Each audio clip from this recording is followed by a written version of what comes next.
இந்த ஓய்வு நாளில் நாம் அறிந்திருக்கிறபடி இந்த சிறப்பான ஓய்வு நாளில் judgement at the house of God, தேவனுடைய வீட்டிலே நியாய தீர்ப்பு என்ற தலைப்பில் நேற்று இரவிலிருந்து படிச்சுட்ருக்கிறோம். அதன் தொடர்ச்சியை தான் இன்றைக்கி பார்க்க போகிறோம். மதியம் சாயங்காலம் வரைக்கும் படிக்க போகிறோம்.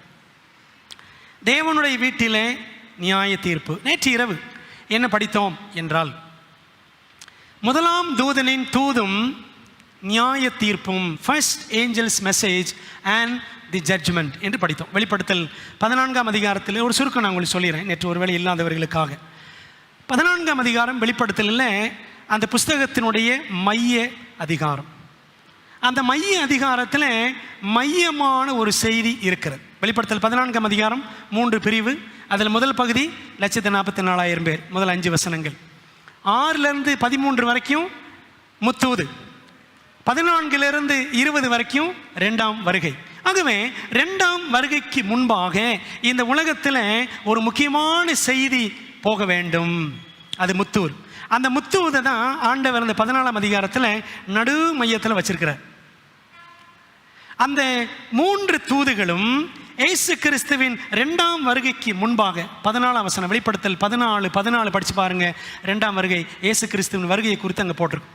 ஆகவே 2ஆம் வருகைக்கு முன்பாக இந்த முத்தூது எல்லா இடங்களிலும் பரவ வேண்டும், அது எல்லா மக்களுக்கும் போக வேண்டும் என்பது தேவனுடைய சித்தம். சரிங்களா? ஆகவே தேவன் ஒரு இயக்கத்தை எழுப்பினார். God raised up a movement. நமது திருச்சபை ஆரம்பத்தில் ஓர் இயக்கமாக உருவெடுத்தது, வருகையின் இயக்கம் அல்லது மில்லர் இயக்கம் என்று சரித்திரம் சொல்லுகிறது.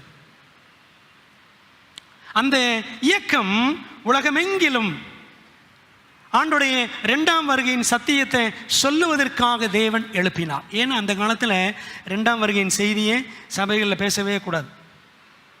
பேசுனா சபையை விட்டு வெளியில் தள்ளிடுவாங்க. அந்த காலத்தில் அப்படித்தான் இருந்துச்சு, 150 வருஷத்துக்கு முன்னாடி. ஆனால் தேவன் ஐரோப்பாவிலும் அமெரிக்காவிலும் பல இடங்களிலும் இந்த 2ஆம் வருகையின் சத்தியத்தை பேசுறதுக்கான இயக்கத்தை ஆண்டவர் எழுப்பினார். மக்களை எழுப்பினார், ஊழியக்காரர்களை எழுப்பினார். ஐரோப்பாவில், அமெரிக்காவில் அநேக இடங்கள்.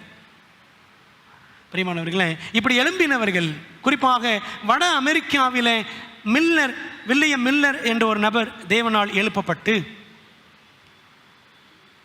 தேவனுக்கு பயந்து அவரை மகிமைப்படுத்துங்கள், அவர் நியாய தீர்ப்பு கொடுக்கும் வேலை வந்தது அப்படின்னு பிரசங்கம் பண்ண ஆரம்பித்தாங்க. சின்ன பிள்ளைகளாம் பிரசங்கம் பண்ணாங்களாம், 6-7 வயசு பிள்ளைகள்லாம் பிரசங்கம் பண்ணினார்கள். ஏன் அப்படின்னா, பெரியவங்க பேசக்கூடாதுன்னு சட்டம் தடை போட்டது. அப்போ ஆண்டவர் சிறு பிள்ளைகளை எழுப்பி பேசினார் சத்தியங்கள். ஆயிரக்கணக்கானவர்கள் 2ஆம் வருகையின் சத்தியத்தை ஏற்றுக்கொண்டார்கள். நேற்று நைட்டு அந்த முதல் தூது அதை தான் படித்தோம். அந்த முதல் தூதில் இருக்கிற 4 முக்கியமான காரியங்களை நேற்று படித்தோம். தேவனுக்கு பயப்படுதல், தேவனை மையப்படுத்துதல், தேவனின் நியாய தீர்ப்பு வேலை வந்தது, 4வது படைத்தவரை தொழுதுகொள் அப்படின்னு 4 காரியங்கள் படித்தோம். சாலமோன் எழுதுகிறார், சகல எண்ணங்களையும் சகல செய்கைகளையும் நியாயம் தீர்க்கும் காலம் இனி வருகிறபடியால் அப்படின்னு சாலமோன் பிரசங்கி 3:17 சொல்றார். இனிதான் வரப்போகுது நியாய தீர்ப்புன்றார். பேதுரு சொல்லுகிறார் 1 பேதுரு 4:17 நியாய தீர்ப்பு தேவனுடைய வீட்டிலே துவக்கும் காலமாய் இருக்கிறது. நியாய தீர்ப்பு ஆண்டவர் எங்கே தொடங்குறாரா? அவருடைய சபையில தொடங்குகிறார். தேவனுடைய வீடுனா சபை. 1 தீமோத்தேயு 3:15 அப்படித்தான் வாசிக்கிறோம். யோவான் எழுதும் பொழுது வெளிப்படுத்தல் 14:7 சொல்றாரு, அவர் நியாய தீர்ப்பு கொடுக்கும் வேலை வந்தது, வந்துருச்சு அப்படின்ற. சாலமோன் இனி வரப்போகுதுன்றாரு. பேதுரு தேவனுடைய வீட்டிலே துவங்குது அப்படின்றாரு. யோவான் வந்து விட்டது, நியாய தீர்ப்பு வந்து விட்டது என்று சொல்லுகிறான். பிரியமான தேவ பிள்ளைகளே, அந்த நியாய தீர்ப்பின் தொடர்ச்சியை தான் நாம் இன்றைக்கு படிக்க போகிறோம். ஆண்டவர் இயேசு கிறிஸ்து வருவார் என்றால், அவர் வருவதற்கு முன்பாகவே சொல்கிறாரு. வெளிப்படுத்தல் 22:12, மத்தேயு 16:27 வாசிக்கிறோம். இதோ சீக்கிரமாய் வருகிறேன், அவனுடைய கிரியைகளின்படி அவனவனுக்கு நான் அளிக்கும் பலன் என்னோட கூட வருகிறது. ஆகவே அவர் எல்லாருக்கும் உரிய பலன் அதை கொண்டு வருகிறார் என்று சொன்னால், அவர் ஏற்கனவே கணக்கை க்ளோஸ் பண்ணியிருக்கணும்னு அர்த்தம். அப்படி தானே? அவர் நியாய தீர்ப்பை அவர் முடித்திருக்க வேண்டும். ஒவ்வொருத்தருடைய கணக்கையும் அவர் முடித்திருக்க வேண்டும். நியாய தீர்ப்பு 2ஆம் வருகைக்கு முன்பாக நடந்திருக்க வேண்டும் என்பதுதான் வெளிப்படுத்தல் 22:12 மத்தேயு 16:27 நமக்கு சொல்லக்கூடிய செய்தி. அப்படியானால் இந்த நியாய தீர்ப்பு எப்பொழுது தொடங்கியது என்பதை நம் உலகத்திற்கு சொல்ல வேண்டும். அதனால தான் தேவனுடைய வீட்டில் நியாய தீர்ப்பு என்ற பாடத்தை நாம் படிக்க இருக்கிறோம். இந்த நாளில், இந்த தெய்வீக ஆராதனையில் நாம் படிக்க போகிற பாடம் என்னவென்றால் ப்ரீ அட்வென்ட் ஜட்ஜ்மெண்ட், வருகைக்கு முந்தைய நியாய தீர்ப்பு என்ற தலைப்பில் நாம் படிக்க போகிறோம். நமது கவனத்திற்குரிய வசனம் வாசிக்க கேட்டோம். தானியேல் 8ஆம் அதிகாரம் 13 மற்றும் 14 வசனங்கள். டேனியல் 8:14. இந்த 8:14 இருக்கிறதே நமது திருச்சபையினுடைய ஃபவுண்டேஷனல் டெக்ஸ்ட். மீதமான திருச்சபையின் அஸ்திபார வசனம் எது அப்படின்னா தானியேல் 8:14 தான். சரிங்களா? அந்த 8:13-14 நாம் வாசிக்க கேட்டோம். மறுபடியும் படிக்கலாமா? பரிசுத்தவானாகிய ஒருவன் பேச கேட்டேன். அப்பொழுது வேறொரு பரிசுத்தவான் பேசினவரை நோக்கி, அன்றாட பலியை குறித்தும் பால் கடிப்பை உண்டாக்கும் பாதகத்தை குறித்தும் பரிசுத்த ஸ்தலமும் சேனையும் மிதிபட ஒப்புக் கொடுக்கப்படுவதை குறித்தும் உண்டான தரிசனம் எதுவரைக்கும் இருக்கும் என்று கேட்டான். அவன் என்னை நோக்கி 2300 நாட்கள் செல்லும் வரைக்கும் இருக்கும், பின்பு பரிசுத்த ஸ்தலம் சுத்திகரிக்கப்படும் என்றான் என்று வாசிக்கிறோம். பரிசுத்த ஸ்தல சுத்திகரிப்பு என்றால் என்ன? அதான் இன்னைக்கு நம்முடைய கவனத்துக்குரிய பாடம். ஜெபமனுமா, ஜெபிப்போம். நல்ல பிதாவே, இந்த நாளிலே விசேஷமான ஒரு திருச்சபையாய் கர்த்தர் எங்களை எழுப்பி இருக்கிறீர். விசேஷமான செய்தியை எங்களுக்கு தந்திருக்கிறீர். கர்த்தாவே, இந்த பயங்கரமான காலகட்டத்தில் நாங்கள் உம்மால் அழைக்கப்பட்டிருக்கிறோம். தேவனே, ஏதோ தற்செயலாக நாங்கள் தோன்றினவர்கள் அல்ல. தேவன் தமது தீர்மானத்தின்படி எங்களை அழைத்திருக்கிறீர். ஆமாண்டவரே, அட்வென்டிஸ்ட் இயக்கம் தேவன் உருவாக்கின இயக்கம். கர்த்தாவே, நாங்கள் அதில் அங்கத்தினர்களாக இருப்பது உம்முடைய அனாதி தீர்மானம் என்று உணர்ந்தவர்களாய், ஆண்டவரே, இந்த நாளில் சத்தியத்தை கற்றுக்கொள்ள எங்களுக்கு நீர் உதவி செய்யும். தேவனுடைய வீட்டிலே நியாய தீர்ப்பு, வருகைக்கு முந்தைய நியாய தீர்ப்பு என்று நாங்கள் படிக்க போகிறோம். கர்த்தர் எங்களுக்கு உதவி செய்யுங்க. ஆண்டவர், புரிந்து கொள்ளக்கூடிய ஞானத்தையும் உற்சாகத்தையும் கவனிக்கிற ஆர்வத்தையும் எங்களுக்கு நீ தாரும். கர்த்தாவை சொல்லும் அடியார்கள் கேட்கிறோம். நீர் பெருகவும் நாங்கள் சிறுகும் உதவி செய்யும். இயேசுவின் நாமத்தில் ஜெபிக்கிறோம் நல்ல பிதாவே, ஆமென். உலக சரித்திரத்தின் கடைசி நாட்களில் வாழ்ந்து வரும் நமது மிகுந்த கவனத்துக்குரிய புத்தகங்களாக இந்த நாட்களிலே நம்ம இருக்க வேண்டிய புஸ்தகங்கள் 2 புஸ்தகங்கள், தானியேல் மற்றும் வெளிப்படுத்தல். பழைய ஏற்பாட்டில் 27வது புஸ்தகம் தானியேல், புதிய ஏற்பாட்டில் 27வது புஸ்தகம் வெளிப்படுத்தல். ஆண்டவர் அதையும் 27 இதையும் 27 என்று வைத்திருக்கிறார். இந்த உலகத்திற்கு என்ன நடக்கும் என்ற கேள்வி ஒவ்வொருவர் அடிமனதிலும் பதிந்திருக்கத்தான் செய்கிறது. இந்த கேள்வியை உடையவர்களுக்கான பதில் தீர்க்க தரிசனங்களில் அடங்கியிருக்கிறது. தானியேல் புத்தகத்தில் நாம் கவனம் செலுத்துவோம் என்றால் அதில் தேவன் வைத்திருக்கிற தீர்க்க தரிசனங்கள் மிகவும் முக்கியமானவை. எதிர்காலத்தில் நடக்க இருக்கும் சம்பவங்களை தேவன் தம் ஊழியக்காரர்கள் மூலம் முன்கூட்டியே வெளிப்படுத்தும் வழிமுறையே தீர்க்க தரிசனம் ஆகும். அதில் கால கணக்குகள் சம்பந்தப்பட்டிருந்தால் அதை நாம் என்னன்னு சொல்றோம்? கால தீர்க்க தரிசனம்னு சொல்றோம். Time prophecy. ப்ராஃபஸி முன்கூட்டியே நடக்க போறது சொல்றது தீர்க்க தரிசனம், ப்ராஃபஸி. அதில் கணக்கு சம்பந்தப்பட்டிருந்தால் அதுக்கு என்ன பேரு? கால தீர்க்க தரிசனம், டைம் ப்ராஃபஸி அப்படின்னு பேர். அவ்விதமாக பார்த்தால் தானியேல் புஸ்தகத்தில் மட்டும் 5 கால தீர்க்க தரிசனங்கள் இருக்கின்றன. 5 டைம் ப்ராஃபஸிஸ் இன் டேனியல். என்னென்ன அப்படின்னா, முதலாவது 70 வாரங்கள் அல்லது 490 நாட்கள் அல்லது வருஷங்கள் பற்றிய தீர்க்க தரிசனம், தானியேல் 9ஆம் அதிகாரம் 24-27. ரெண்டாவது 1260 நாள் தீர்க்க தரிசனம். தானியேல் 7:25-12:7 2 இடத்துல வாசிக்கிறோம். மூணாவது 1290 நாள் தீர்க்க தரிசனம். தானியேல் 12:11 வாசிக்கிறோம். நாலாவது 1335 நாள் தீர்க்க தரிசனம் படிக்கிறோம்ல. 1335 நாள் காத்திருந்து சேர்கிறவன் பாக்கியவான். இது நாலாவது. ஐந்தாவது 2300 ராப்பகல் அல்லது நாட்கள் தீர்க்க தரிசனம். தானியேல் 8:14 1335 தானியேல் 12:12 சரிங்களா. 2300 தானியேல் 8:14 5 கால கணக்குகள் தானியேல் புஸ்தகத்தில் நாம் பார்க்கிறோம். இந்த 5 கால தீர்க்க தரிசனங்களில் மிக பெரிய மிக நீண்ட தீர்க்க தரிசனமாக கருதப்படுவது 2300 ரா பகல் தரிசனம். ரா பகல் அப்படின்னு என்ன அர்த்தம்? ஒரு நாள், சரிதானே? அப்ப 2300 நாள் தீர்க்க தரிசனம். இந்த 2300 நாள் தீர்க்க தரிசனத்தை என்ன சொல்றாங்கன்னா, வேத அறிஞர்கள் 20ஆம் நூற்றாண்டின் மிகச்சிறந்த ஆன்மீக கண்டுபிடிப்பு, a great religious discovery of the 20th century. எது? 2300 ராப்பகல்.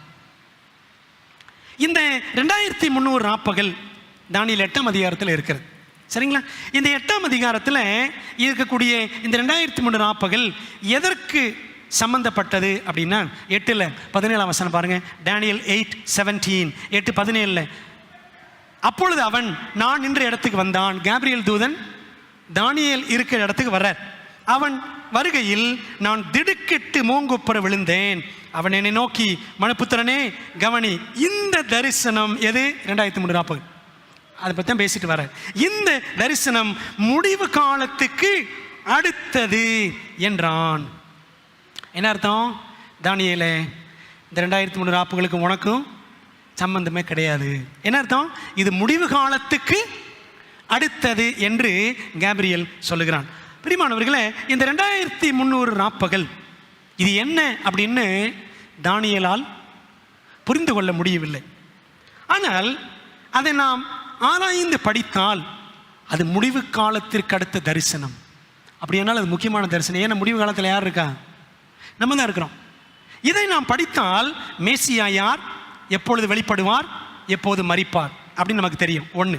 ரெண்டாவது, முடிவு காலம் என்பது எது, அது எப்பொழுது தொடங்கியது என்பது தெரியும். மூணாவது, இயேசு கிறிஸ்து இப்பொழுது எங்கே இருக்கிறார், என்ன செய்து கொண்டிருக்கிறார் என்பது தெரியும். நாலாவது, இந்த நாட்களிலே நாம் என்ன செய்ய வேண்டும் என்பது தெரியும். ஐந்தாவது, உண்மையான உலக இரட்சகர் யார், உலகத்திற்கு அவர் வைத்திருக்கும் முக்கிய செய்தி என்ன, அதை அறிவிக்கும் உண்மையான திருச்சபை எது என்று இந்த கேள்விகளுக்கெல்லாம் பதில் கண்டுபிடிக்கலாம். எதை படித்தா? 2300 நாள் தரிசனத்தை படித்தால் இந்த கேள்வியில் நமக்கு அதிமுக்கிய கேள்விகளுக்கு பதில் கிடைக்கும். அதனால தான் 2300 ராப்பகல் தரிசனத்தை என்னன்னு சொல்லியிருக்கிறாங்க? 20ஆம் நூற்றாண்டின் மிகச்சிறந்த ஆன்மீக கண்டுபிடிப்பு அப்படின்னு நாம் படிக்கிறோம். அன்பான தேவ பிள்ளைகளே, அது 20ஆம் நூற்றாண்டின் மிகச்சிறந்த ஆன்மீக கண்டுபிடிப்பு என்றால் 21ஆம் நூற்றாண்டில் இருக்கிற நமக்கு அது அவசியமா இல்லையா? மிகவும் அவசியம். பிரியமான தேவ பிள்ளைகளே, அங்கே இந்த நாளின் செய்தியை மிகுந்த ஜெபத்தோடு கவனத்தோடு கருத்தாக நம்முடைய ஆரிஜின், நம்முடைய திருச்சபை எப்படி ஆரம்பமாயிற்று என்பதை குறித்த ஒரு தீர்க்க தரிசனம் தான் இந்த தானியேல் 8:14. ஆகவே மிகுந்த கவனத்தோடு நீங்கள் கேட்கும்படி உங்களை அன்புடன் நான் அழைக்கின்றேன். தானியேல் புத்தகத்தில், வெளிப்படுத்தல் புத்தகத்தில் சொப்பனங்கள், தரிசனங்கள் இருக்கின்றன. Visions and dreams. சொப்பனம் என்றால் ராத்திரி நேரங்களில் உறக்கத்தின் போது உண்டாவது ஆகும், சரிங்களா? தூக்கத்தில் வருவதுதான் சொப்பனம். தரிசனம் என்பது பகல் நேரம், பணி நேரம், பயண நேரம் என எந்த நேரத்திலும் கண் விழித்திருக்கும் எந்த நேரத்திலும் உண்டாவதுதான் தரிசனம். தானியேல் புத்தகத்தில் நேபுகாத் நேச்சார் கண்ட சொப்பனங்கள் 2. வேமா குயிக்க கவனிங்க. நம்ம 2ஆம் அதிகாரத்திலிருந்து 9ஆம் அதிகாரம் வரைக்கும் கவர் பண்ணணும். தானியேல் நேபுகாத் நேச்சார் கண்ட சொப்பனங்கள் 2. ஒன்று, தானியேல் 2ஆம் அதிகாரத்தில் படிக்கிறோம், உலக ராஜ்யங்களை பற்றிய மாபெரும் சிலை சொப்பனம். அவர் கண்ட 2வது சொப்பனம் என்ன? தானியேல் 4ஆம் அதிகாரம் பாபிலோன் ராஜ்யம் பற்றிய உயரமான மரம் விருட்ச சொப்பனம். படிச்சிருக்கீங்களா? அடுத்த வாரம் டேனியல் எக்ஸாம் தான், சரிங்களா? அதனால் இன்றைக்கி நல்லா கவனிங்க, அடுத்த வாரம் பரீட்சைக்கு உதவும். சரி, அதே போல் தானியேல் கண்ட தரிசனங்கள் 2. நல்லா கவனிங்க. நேபுகாத்நேச்சர் கண்ட சொப்பனங்கள் 2, தானியேல் கண்ட தரிசனங்கள் 2. ஒன்று தானியேல் 7ஆம் அதிகாரத்தில் இருக்குது, இன்னொன்று 8ஆம் அதிகாரத்தில் இருக்குது. தானியேல் 7ஆம் அதிகாரம் உலக ராஜ்யங்களை பற்றிய மிருகங்களின் தரிசனம், சரிங்களா? 8ஆம் அதிகாரம் ஆசரிப்பு கூடார தரிசனம். அதுக்கு பேர் 8ஆம் அதிகாரத்தின் தரிசனத்துக்கு பேர் ஆசரிப்பு கூடார தரிசனம், சாங்சுவரி விஷன். அந்த 8ஆம் அதிகாரத்தை தான் நம்ம கொஞ்சம் கருத்தா படிக்க போகிறோம். தானியேல் 2ஆம் அதிகாரம் 7ஆம் அதிகாரம் 8ஆம் அதிகாரத்தினுடைய சுருக்க கண்ணோட்டம் என்ன? தானியேல் 2ஆம் அதிகாரம் தானியேல் புத்தகத்தின் முற்பகுதியான சரித்திர பகுதி. தானியேல் புத்தகத்தை 2ஆக பிரிக்கிறாங்க. முதல் 6 அதிகாரங்கள் சரித்திரம், கதை பகுதி. அடுத்த 6 அதிகாரங்கள் 7லிருந்து 12 வரைக்கும் தீர்க்க தரிசனம், சரிங்களா? Prophecy, history. முதல் 6 அதிகாரங்கள் ஹிஸ்ட்ரி, அடுத்த 6 அதிகாரங்கள் ப்ராஃபசி. ஆகவே இந்த முதல் பகுதியான சரித்திர பகுதியில் வரக்கூடிய முதல் சொப்பனமே தானியேல் 2ஆம் அதிகாரம், நேபுகாத்நேச்சார் கண்ட சொப்பனம். ராஜா சொப்பனத்தில் என்ன பார்த்தாரு? ஒரு சிலையை பார்த்தாரு. தங்கம், வெள்ளி, வெண்கலம், இரும்பு, பாதி இரும்பு பாதி களிமண், அப்புறம் கைகளால் பெயர்க்கப்படாத கல். இது 2ஆம் அதிகாரத்தில் பார்க்குறார். என்ன அர்த்தம்? தானியேல் 2ஆம் அதிகாரத்தில் அந்த தங்கம் பாபிலோன், வெள்ளி மேதிய பெர்சியா, வெண்கலம் கிரேக்கம், இரும்பு ரோம், பாதி இரும்பு பாதி களிமண், பிரிந்து போன ஐரோப்பாவின் ராஜ்யங்கள் அப்படின்னு பார்க்குறோம். கல், கைகளால் பெயர்க்கப்படாத கல் எதை குறிக்கிறது? தேவனுடைய நித்திய ராஜ்யம் அப்படின்னு. இதுதான் தானியேல் 2ஆவது அதிகாரம். தானியேல் புத்தகத்தில் அடுத்தடுத்து வரும் மற்ற தரிசனங்களுக்கெல்லாம் அடிப்படை பாடமாக தானியேல் 2ஆம் அதிகாரம் இருக்கிறது, சரிங்களா? அதான் இந்த 2ஆம் அதிகாரத்தை சுருக்கமாக பார்த்தோம். மேலே சொல்லப்பட்ட இந்த 4 ராஜ்யங்களும் அதன் வரிசையில் அடுத்தடுத்து ஆட்சி புரிந்தது. நீங்கள் ஹிஸ்ட்ரியில், வேர்ல்டு ஹிஸ்ட்ரி, உலக வரலாற்றில் போய் பார்த்தீங்கன்னா இந்த 4 ராஜ்யங்கள் பாபிலோன், மேதிய பெர்சியா, கிரேக்கம், ரோமாபுரி, இந்த 4 ராஜ்யங்களும் ஆட்சி புரிந்ததை தெளிவாக நம் சரித்திரத்தில் படிக்க முடியும். தானியேல் 7ஆம் அதிகாரத்துக்கு போவோம். 7ஆம் அதிகாரம் யார் கண்டது? சொப்பனமா தரிசனமா? 7ஆம் அதிகாரம் சொப்பனமா தரிசனமா?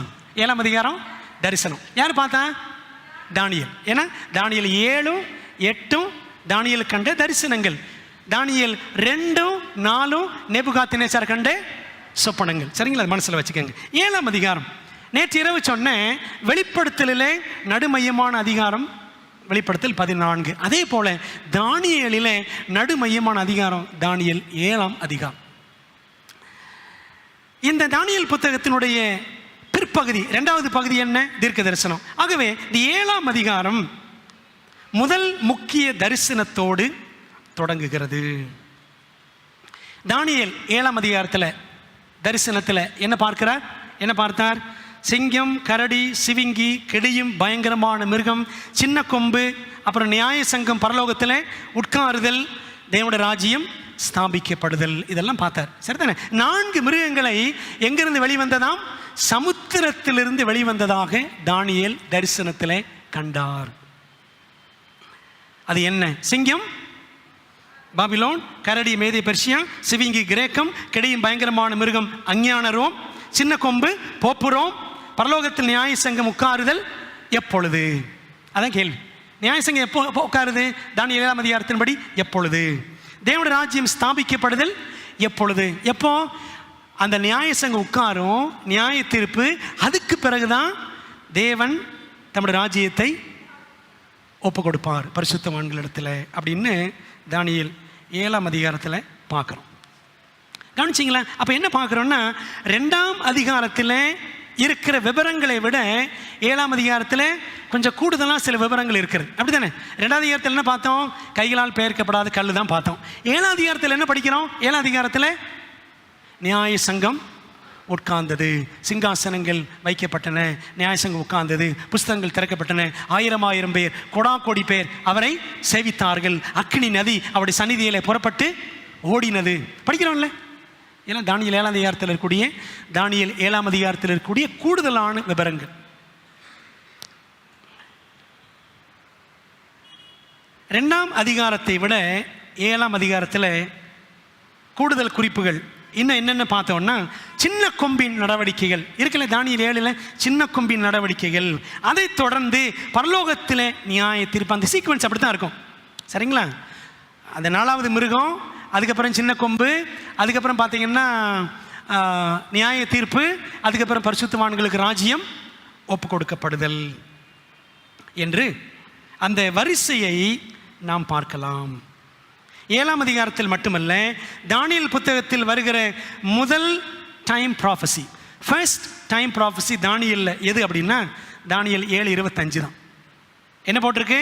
காலம், காலங்கள், அரைக்காலம் செல்லு மட்டும் உன்னதமானவருடைய பரிசுத்தவான்கள் அவன் கையில், சின்ன கொம்பின் கையில் ஒப்பு கொடுக்கப்படுவார்கள். அந்த காலம், காலங்கள், அரைக்காலம் என்னன்னு சொல்கிறோம்? காலம்னா 1 வருஷம், சரிங்களா? நீங்கள் இதை மூல பாஷையில் படிச்சீங்கன்னா அது ஒருமையில் இருக்கிறது. அப்புறம் காலங்கள் என்பது இருமையில், 2ன்னு எடுத்துக்கணும். இருமையில் எபிரேய பாஷையில் இருக்கிறது. அப்புறம் அரைக்காலம். நீங்கள் பாருங்கள், தானியேல் அந்த 4ஆம் அதிகாரத்தில் ராஜா என்ன ஆயிடுவான்? மிருகம் போல ஆயிடுவான், நேபுகாத்நேச்சார். எத்தனை காலங்கள்? 7 காலங்கள். அப்போ எத்தனை வருஷம்? 7 வருஷங்கள். ஆகவே காலம் என்றால் தீர்க்க தரிசனத்தில் வருஷம். காலங்கள் என்றால் தானியேல் 7:25 படி, தானியேல் 12:7 படி 2 வருஷங்கள். அரைக்காலம்னா அரை வருஷம். ஆகவே காலம், காலங்கள், அரைக்காலம் 3.5 ஆண்டுகள் குறிக்கும், அல்லது 42 மாதங்கள், அல்லது 1260 நாட்களை குறிக்கும். தீர்க்க தரிசனத்தில் ஒரு நாள் 1 வருஷம், அப்படிதானே? அப்படிதான் நம்ம வாசிக்கிறோம். எசேக்கியேல் 4:6, என்னாகமம் 14:34 வாசிக்கிறோம். வசனம் சொல்லுது, ஒவ்வொரு வருஷத்துக்கு பதிலாக ஒரு நாளை கட்டளையிட்டேன். ஒரே ஒரு வசனத்தை படிப்போம். என்னாகமம் 14ஆம் அதிகாரம் 34ஆம் வசனம் சொல்லுது, நீங்கள் தேசத்தை சுற்றி பார்த்த 40 நாள் இலக்கத்தின்படியே ஒவ்வொரு நாள் ஒவ்வொரு வருஷமாக நீங்கள் 40 வருஷம் உங்கள் அக்கிரமங்களை சுமந்து என் உடன்படிக்கைக்கு வந்த மாறுதலை உணர்வீர்கள். 40 நாள் கானான் தேசத்தை சுற்றி பார்த்தாங்க. அதில் பெரும்பான்மையினர் 10 பேர் கானான் தேசத்தை சுதந்திரிக்கலாம் என்று விசுவாசிக்கவில்லை. 2 பேர் தான் விசுவாசித்தார்கள், யோசுவாவும் காலேபும். அன்பானவர்களே, ஆகவே அவர்கள் கீழ்ப்படியாமல் அவிசுவாசத்தோடு செயல்பட்டதுனால 40 நாள் சுற்றி பார்த்தீங்கல்ல, 40 வருடங்கள் அலைவீர்கள் அப்படின்னு ஆண்டவர் சொன்னார், சரிங்களா? அப்போ ஒரு நாள் 1 வருஷம், சரிங்களா? நீங்கள் இதை யாக்கோபு கதையிலையும் படிக்கலாம். யாக்கோபுல பாருங்க, ஆதியாகமம் 29:27 பாருங்களேன். இந்த வசனம் பொதுவாக அநேகர் நம்ம கவனிப்பது இல்லை. ஆதியாகமம் 29:27 பாருங்களேன். மாமனார் லாபான் சொல்றார் யாக்கோபை பார்த்து, இவளுடைய 7 நாளை நிறைவேற்று, ராகேலுக்காக 7 நாளை நிறைவேற்று, அவளையும் உனக்கு தருவேன். அப்போ 7 நாள்னா என்ன? அவளுக்காகவும் நீ இன்னும் 7 வருஷம் என்னிடத்தில். அப்போ 7 நாள் என்னது? 7 வருஷம், சரிங்களா? ஆக தீர்க்க தரிசனத்தில் ஒரு நாள் என்பது 1 வருஷம்.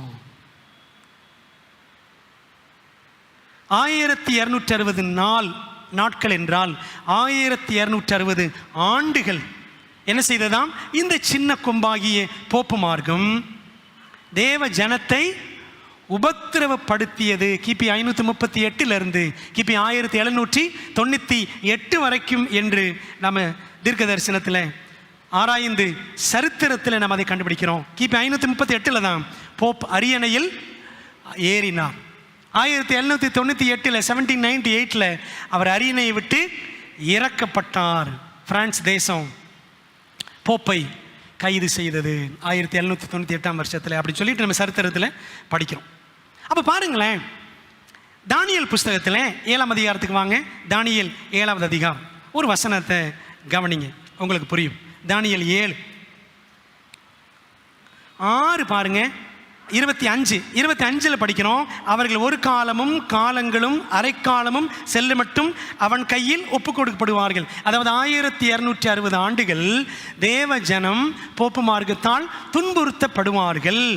26 படிக்கிறோம், ஆனாலும் நியாய சங்கம் உட்காரும். எதுக்கப்புறம் உட்காரும்?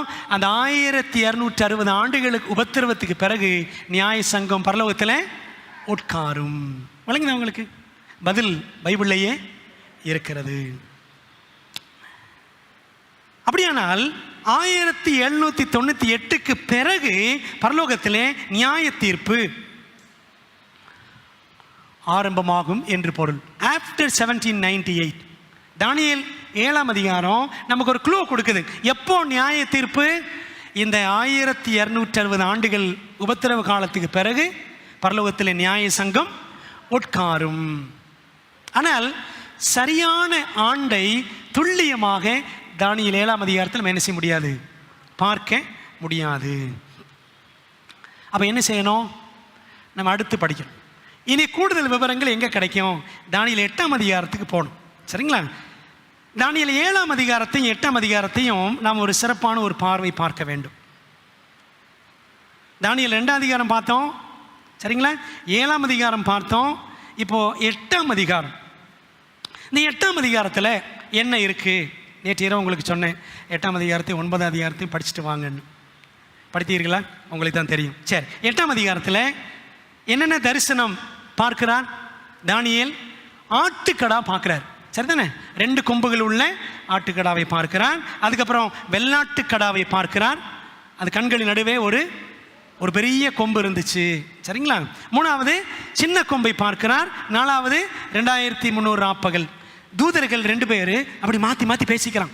தூதர்கள் ரொம்ப ஆர்வமாக இந்த அன்றாட பலி நீக்கப்படுவது, பாலாக்கு மறுவறுப்பு, இதெல்லாம் நடந்து முடிகிறதுக்கு எவ்வளவு காலம் ஆகும் அப்படின்னு தேவதூதர்கள் பேசுகிறதை தானியேல் பார்க்குறார். பார்த்தீங்களா? அப்போது உலகத்தின் காரியங்களில் யார் ரொம்ப ஆவலாக இருக்காங்களாம்?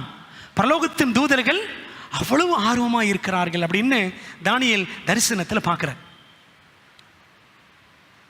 அப்படி இந்த தூதர்கள் பேசிக்கிட்டே இருக்கும் பொழுது அவர் கேட்குறாரு, எவ்வளோ காலம் இதெல்லாம் இருக்கும்? இந்த அன்றாட பலி நீக்கப்படுவது, பாலாக்கு மறுவறுப்பு ஸ்தாபிக்கப்படுவது, இதெல்லாம் எவ்வளோ காலம் செல்லும்? ஆட்டுக்கடா மேதிய பெர்சியா, பைபிளே இருக்குது, 8ஆம் அதிகாரத்தில் இருக்குது. மேதிய பெர்சியா. வெள்ளாட்டுக்கடா கிரேக்க தேசம். கேப்ரியல் விளக்கம் கொடுத்தார். சின்ன கொம்பு, அந்த சின்ன கொம்பு பற்றி படிச்சிங்கன்னா அதில் 2 விதமான நடவடிக்கைகள் இருக்கும். சின்ன கொம்பினுடைய 2 விதமான நடவடிக்கைகள். அதாவது அஞ்ஞான ரோமாக அதனுடைய செயல்பாடுகள், போப்பு ரோமாக அதனுடைய செயல்பாடுகள் என்று 8ஆம் அதிகாரம் 23 25 வரைக்கும், 8ஆம் அதிகாரம் 9 12 வரைக்கும் நம்ம படிக்கலாம் சின்ன கொம்பை குறித்து. அப்புறம் 2300 ராப்பகல் 8-14. ஆனால் 8ஆம் அதிகாரத்தில் இந்த 2300 ராப்பகல் என்னன்னு விளக்கம் இல்லை. சரிங்களா? 8ஆம் அதிகாரத்தில் விளக்கம் இல்லை. 7ஆம் அதிகாரத்தில் 1260 நாள் உபத்திரவம், அதுக்கப்புறம் பரலோக நியாய சங்கம் உட்காரும். எப்போன்னு நமக்கு எக்ஸாக்ட் டேட் தெரியல 7ஆம் அதிகாரத்தில். 8ஆம் அதிகாரத்தில் 2300 ராப்பகல், அது பற்றி விளக்கம் தானியேலுக்கு கேப்ரியல் சொல்லிட்டு தான் இருந்தார். ஆனால் தானியேலுக்கு என்ன ஆயிடுச்சு? அவர் மயக்கப்பட்டு விழுந்துடுறார். பாருங்களேன், தானியேல் 8ஆம் அதிகாரத்தில் வாசிக்கலாமா? 15ஆம் வசனம். தானியேல் ஆகிய நான், தானியேல் 8:15, இந்த தரிசனத்தை கண்டு 2300 ராப்பகல் அதன் பொருளை அறிய வகை தேடுகையில் இதோ மனுஷ சாயலான ஒருவன் எனக்கு எதிரே நின்றான். அன்றியும் காபிரியேலே, இவனுக்கு தரிசனத்தை விளங்க பண்ணென்று ஊழாயின் மத்தியில் கூப்பிட்டு சொல்லுகிற ஒரு மனுஷ சத்தத்தையும் கேட்டேன். கிறிஸ்து சொல்றாரு இந்த காபிரியல்கிட்ட, காபிரியல் நீ தானியேலுக்கு இந்த 2300 ராப்பகலை அவனுக்கு விளங்க பண்ணுன்றார். சரிங்களா? அப்போ காபிரியல் ரெடியாக இருந்தார். என்ன ஆச்சு? வசனம் 16, ஓகே 17. அப்பொழுது அவன் நான் நின்ற இடத்துக்கு வந்தான். யார் வர்றா? காபிரியல் தானியேல் நிற்கிற இடத்துக்கு வர்ற. அவன் வருகையில் நான் திடுக்கிட்டு முகங்குப்புற விழுந்தேன். அவன் என்னை நோக்கி, மனுபுத்திரனே கவனி, இந்த தரிசனம் முடிவு காலத்துக்கு அடுத்தது என்றான். காபிரியல் வந்த உடனே என்னாச்சு தெரியுமா? தானியேல் விழுந்துட்டார். 18. அவன் என்னோட பேசுகையில் நான் தரையில் முங்குப்புற கிடந்து அயர்ந்து நித்திரை கொண்டேன். பார்த்தீங்களா? அப்போ காபிரியல் சொல்ல வர்றாரு, தானியேல் அயர்ந்த நித்திரை, அதாவது தூங்கி வலிச்சிட்டான்னு நினச்சிக்காதீங்க. அவருக்கு உண்டான கலக்கத்தின் நிமித்தம் அவர் மயங்கி அயர்ந்து நித்திரையில் இருந்தார் அப்படின்னு வாசிக்கிறோம். அப்போ என்ன புரிஞ்சுக்கிறோம்? 2300 ராப்பகலை பற்றி தானியேலுக்கு சொல்லப்பட்டது. ஆனால் விளக்கம் கிடைக்கிறதுக்கு முன்னாடி அவர் என்ன ஆயிட்டாரு? அந்த செயின்ட் ஃபெயிண்ட் ஆயிட்டார். சரிதானே? அவர் மயங்கி போனார் அப்படின்னு பார்க்கணும். சரி, இப்போ என்ன பார்க்க போறோம்னா 7ஆம் அதிகாரம் 8ஆம் அதிகாரம் ரெண்டையும் ஒப்பிட்டு கொஞ்சம் பார்க்க போறோம். 7ஆம் அதிகாரத்தில் என்னெல்லாம் பார்க்குறோம்? பாபிலோன் சிங்கம்னு பார்க்குறோம். சிங்கம், மேதிய பெர்சியா கரடி, சிவிங்கி கிரேக்கம். அடுத்து 4ஆம் மிருகம் என்ன? கெடியும் பயங்கரமான மிருகம் அஞ்ஞான ரோம். அதுக்கப்புறம் ஒரு 10 கொம்புகள் வந்துச்சு. அப்புறம் சின்ன கொம்பு, அந்த சின்ன கொம்பு போப்பு ரோம். அதுக்கப்புறம் தானியேல் மேலே பார்க்குறாரு. தானியேல் 7ஆம் அதிகாரம் 8ஆம் வசனம் வரைக்கும் பூமியின் மிருகங்களை பார்த்தார். அதை பார்க்க பயமாக இருந்துச்சு. பூமியில் இருக்கிற மிருகங்களை பார்க்கும் பொழுது, ராஜ்யங்களை பார்க்கும் பொழுது பயமாக தான் இருக்கும். உடனே இந்த தானியேலின் பார்வை மேல் நோக்கி இருந்தது. பரலோகத்தை பார்க்குறார். சரிதானே? நீண்ட ஆயுசுள்ளவர் வீட்டில் காட்சியை, நியாய சங்க காட்சியை அவர் பார்க்கிறார். பரலோகத்தில் நியாய சங்கம் உட்கார்ந்ததை பார்க்கிறாரு. அதுக்கப்புறம் தேவனுடைய ராஜ்யம் ஸ்தாபிக்கப்படுகிறது. இது 7ஆம் அதிகாரம். 8ஆம் அதிகாரத்தில் பார்த்தோம்னா தங்கம், சிங்கம் ஏதாவது 8ஆம் அதிகாரத்தில் இருக்கா? கிடையாது. 8ஆம் அதிகாரத்தில் பாபிலோனை பற்றி ஒன்றுமே சொல்லப்படவில்லை. ஏன் அப்படின்னா அந்த டைமில் ஏறக்குறைய பாபிலோன் முடிவுக்கு வந்து கொண்டிருந்தது. ஏறக்குறைய அது அதன் அழிவுக்கு கிட்ட வந்துருச்சு. அதனால பாபிலோனை பற்றி ஆண்டு எதுவுமே 8ஆம் அதிகாரத்தின் ஆரம்பத்தில் சொல்லலை. அப்போ எப்படி ஆரம்பிக்குது? ஆட்டுக்கடான் தான் ஆரம்பிக்குது. மேதிய பெர்சியா, அப்புறம் வெள்ளாட்டுக்கடா கிரேக்கம். ஒரு காரியத்தை புரிஞ்சுக்கணும். ஏன் ஆண்டவன் ஆட்டுக்கடா வெள்ளாட்டுக்கடான்னு பேசுகிறாரு அப்படின்னா, இந்த 8ஆம் அதிகாரம் ஆசரிப்பு கூடாரத்தோடு சம்பந்தப்பட்டது. சரிங்களா? அதனால தான் ஆசரிப்பு கூடாரத்தில் என்ன மிருகங்கள் பயன்படுத்தப்படுமோ அது ஆண்டவன் என்ன செய்கிறாரு? காட்டுறார். விளங்குதா உங்களுக்கு? சரி. அப்புறம் சின்ன கொம்பு, சின்ன கொம்பின் பூமிக்குரிய நடவடிக்கைகள் 8ஆம் அதிகாரம் 9ஆம் வசனத்தில் படிக்கணும். அதை வாசிக்கலாமா? 8:9 பாருங்க. அவைகளில் ஒன்றிலிருந்து சின்னதான ஒரு கொம்பு புறப்பட்டு தெற்குக்கும் கிழக்குக்கும் எதிராகவும் சிங்காரமான தேசம், அதாவது எருசலேமுக்கு எதிராகவும் மிகவும் பெரியதாயிற்று. அதாவது அரசியல் நடவடிக்கைகளை 8:9 படிக்கிறோம். சரிங்களா? 8:10 12 வரைக்கும் படிச்சிங்கன்னா சின்ன கொம்பின் ஆன்மீக நடவடிக்கைகள், போப்பு ரோம் என்னவெல்லாம் செய்தது என்று 8:10 12 வரைக்கும் படிக்கிறோம். சரிங்களா? அதுக்கப்புறம் என்ன பார்க்குறோம்? பரிசுத்த ஸ்தலம் சுத்திகரிக்கப்படுதல் 8:14 வாசிக்கிறோம். அப்புறம் 7ஆம் அதிகாரத்தில் கடைசியில் படிக்கிறோம்ல, தேவனுடைய ராஜ்யம் ஸ்தாபிக்கப்படுதல். அதை பற்றி 8ஆம் அதிகாரத்தில் ஒன்றுமே இல்லை. விளங்குதா உங்களுக்கு பிரியமானவர்களே? ஆகவே தானியேல் 7ஆம் அதிகாரத்தையும் 8ஆம் அதிகாரத்தையும் நாம் படிக்கும் பொழுது நமக்கு கிடைக்கக்கூடிய கூடுதலான விஷயங்கள் என்ன? தானியேல் 8ஆம் அதிகாரத்தில் ஆண்டவர் ஆசரிப்பு கூடார சம்பந்தமான மிருகங்களை காண்பிக்கிறார் அப்படின்னு பார்க்குறோம். ஆசரிப்பு கூடார சம்பந்தமான மிருகங்கள் ஆட்டுக்கடா வெள்ளாட்டுக்கடா. ஆட்டுக்கடா மேதிய பெர்சியா, வெள்ளாட்டுக்கடா கிரேக்க தேசம் அப்படின்னு பார்க்குறோம். தானியேல் 7 கரடியும் 8 ஆட்டுக்கடாவும் என்னது? 7ஆம் அதிகாரத்தின் கரடியும் 8ஆம் அதிகாரத்தின் ஆட்டுக்கடாவும் எந்த ராஜ்யம் சொல்லுங்க? மேதிய பெர்சியா. சரி. தானியேல் 7ஆம் அதிகாரத்தின் சிவிங்கியும் 8ஆம் அதிகாரத்தின் வெள்ளாட்டுக்கடாவும் கிரேக்க தேசம். சரிங்களா? சரி. 7ஆம் அதிகாரத்தின் 4ஆம் மிருகமும் சின்ன கொம்பும் 8ஆம் அதிகாரத்தின் சின்ன கொம்பும் என்னது? ரோமாபுரி. Very good. அப்படியானால் தானியேல் 7ஆம் அதிகாரத்தின் பரலோக நியாய சங்கம் உட்காருதலும் 8ஆம் அதிகாரத்தின் பரிசுத்த ஸ்தல சுத்திகரிப்பும் ரெண்டுமே ஒன்று தானே? விளங்குதா உங்களுக்கு? தானியேல் 7ஆம் அதிகாரத்தின் பரலோக நியாய சங்கம் உட்காருதலும் 8ஆம் அதிகாரத்தின் பரிசுத்த ஸ்தலம் சுத்திகரிக்கப்படுதலும் ரெண்டுமே ஒரே சம்பவம். விளங்குதா உங்களுக்கு? தானியேல் 8ஆம் அதிகாரத்தில் ஆசரிப்பு கூடாரம் சம்பந்தமான வார்த்தைகளை நாம் பரவலாக காணலாம். 8ஆம் அதிகாரம் முழுக்க படித்து பாருங்க. ஆசரிப்பு கூடாரத்தில் என்னென்ன வார்த்தைகள்லாம் இருக்கோ அதெல்லாம் இங்கே இருக்கும். பார்த்தோம்ல, ஆட்டுக்கடா வெள்ளாட்டுக்கடா. சேனைன்னு ஒரு வார்த்தை இருக்கும் 8ஆம் அதிகாரம். வாங்கலேன் தானியேல் 8 10ஆம் வசனம் பாருங்க. அது சின்ன கொம்பு வானத்தின் சேனை பரியந்தம் வளர்ந்து அதன் சேனையாகிய நட்சத்திரங்களில், இந்த சேனை என்ற வார்த்தை வருதா? 11ஆம் வசனம் பாருங்க. அது சின்ன கொம்பு சேனையினுடைய அதிபதி பரியந்தமும் தன்னை உயர்த்தி. சேனைன்னா என்ன? சேனை என்றால் ஆசாரியர்கள். ஒரு வசனம் படிங்களேன். என்னாகமம் 4ஆம் அதிகாரம் 3ஆம் வசனம். என்னாகமம் 4ஆம் அதிகாரத்தில் 3ஆம் வசனத்தில் நம்ம இந்த சேனை என்ற வார்த்தையை பார்க்கலாம். ஆசரிப்பு கூடாரத்தில் வேலை செய்யும் சேனைக்கு உட்படத்தக்க, கவனிச்சிங்களா? ஆசரிப்பு கூடாரத்தில் வேலை செய்யக்கூடிய ஆசாரியர்கள், லேவியர்கள் எல்லாரையுமே ஆண்டவர் என்னதான் சொல்லியிருக்கிறாரு? சேனை.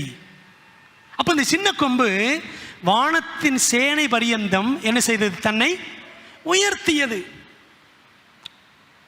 அந்த சின்ன கொம்புக்கு உள்ளே போனோன்னா நமக்கு நேரம் ஆகும், நமக்கு தெரியும்.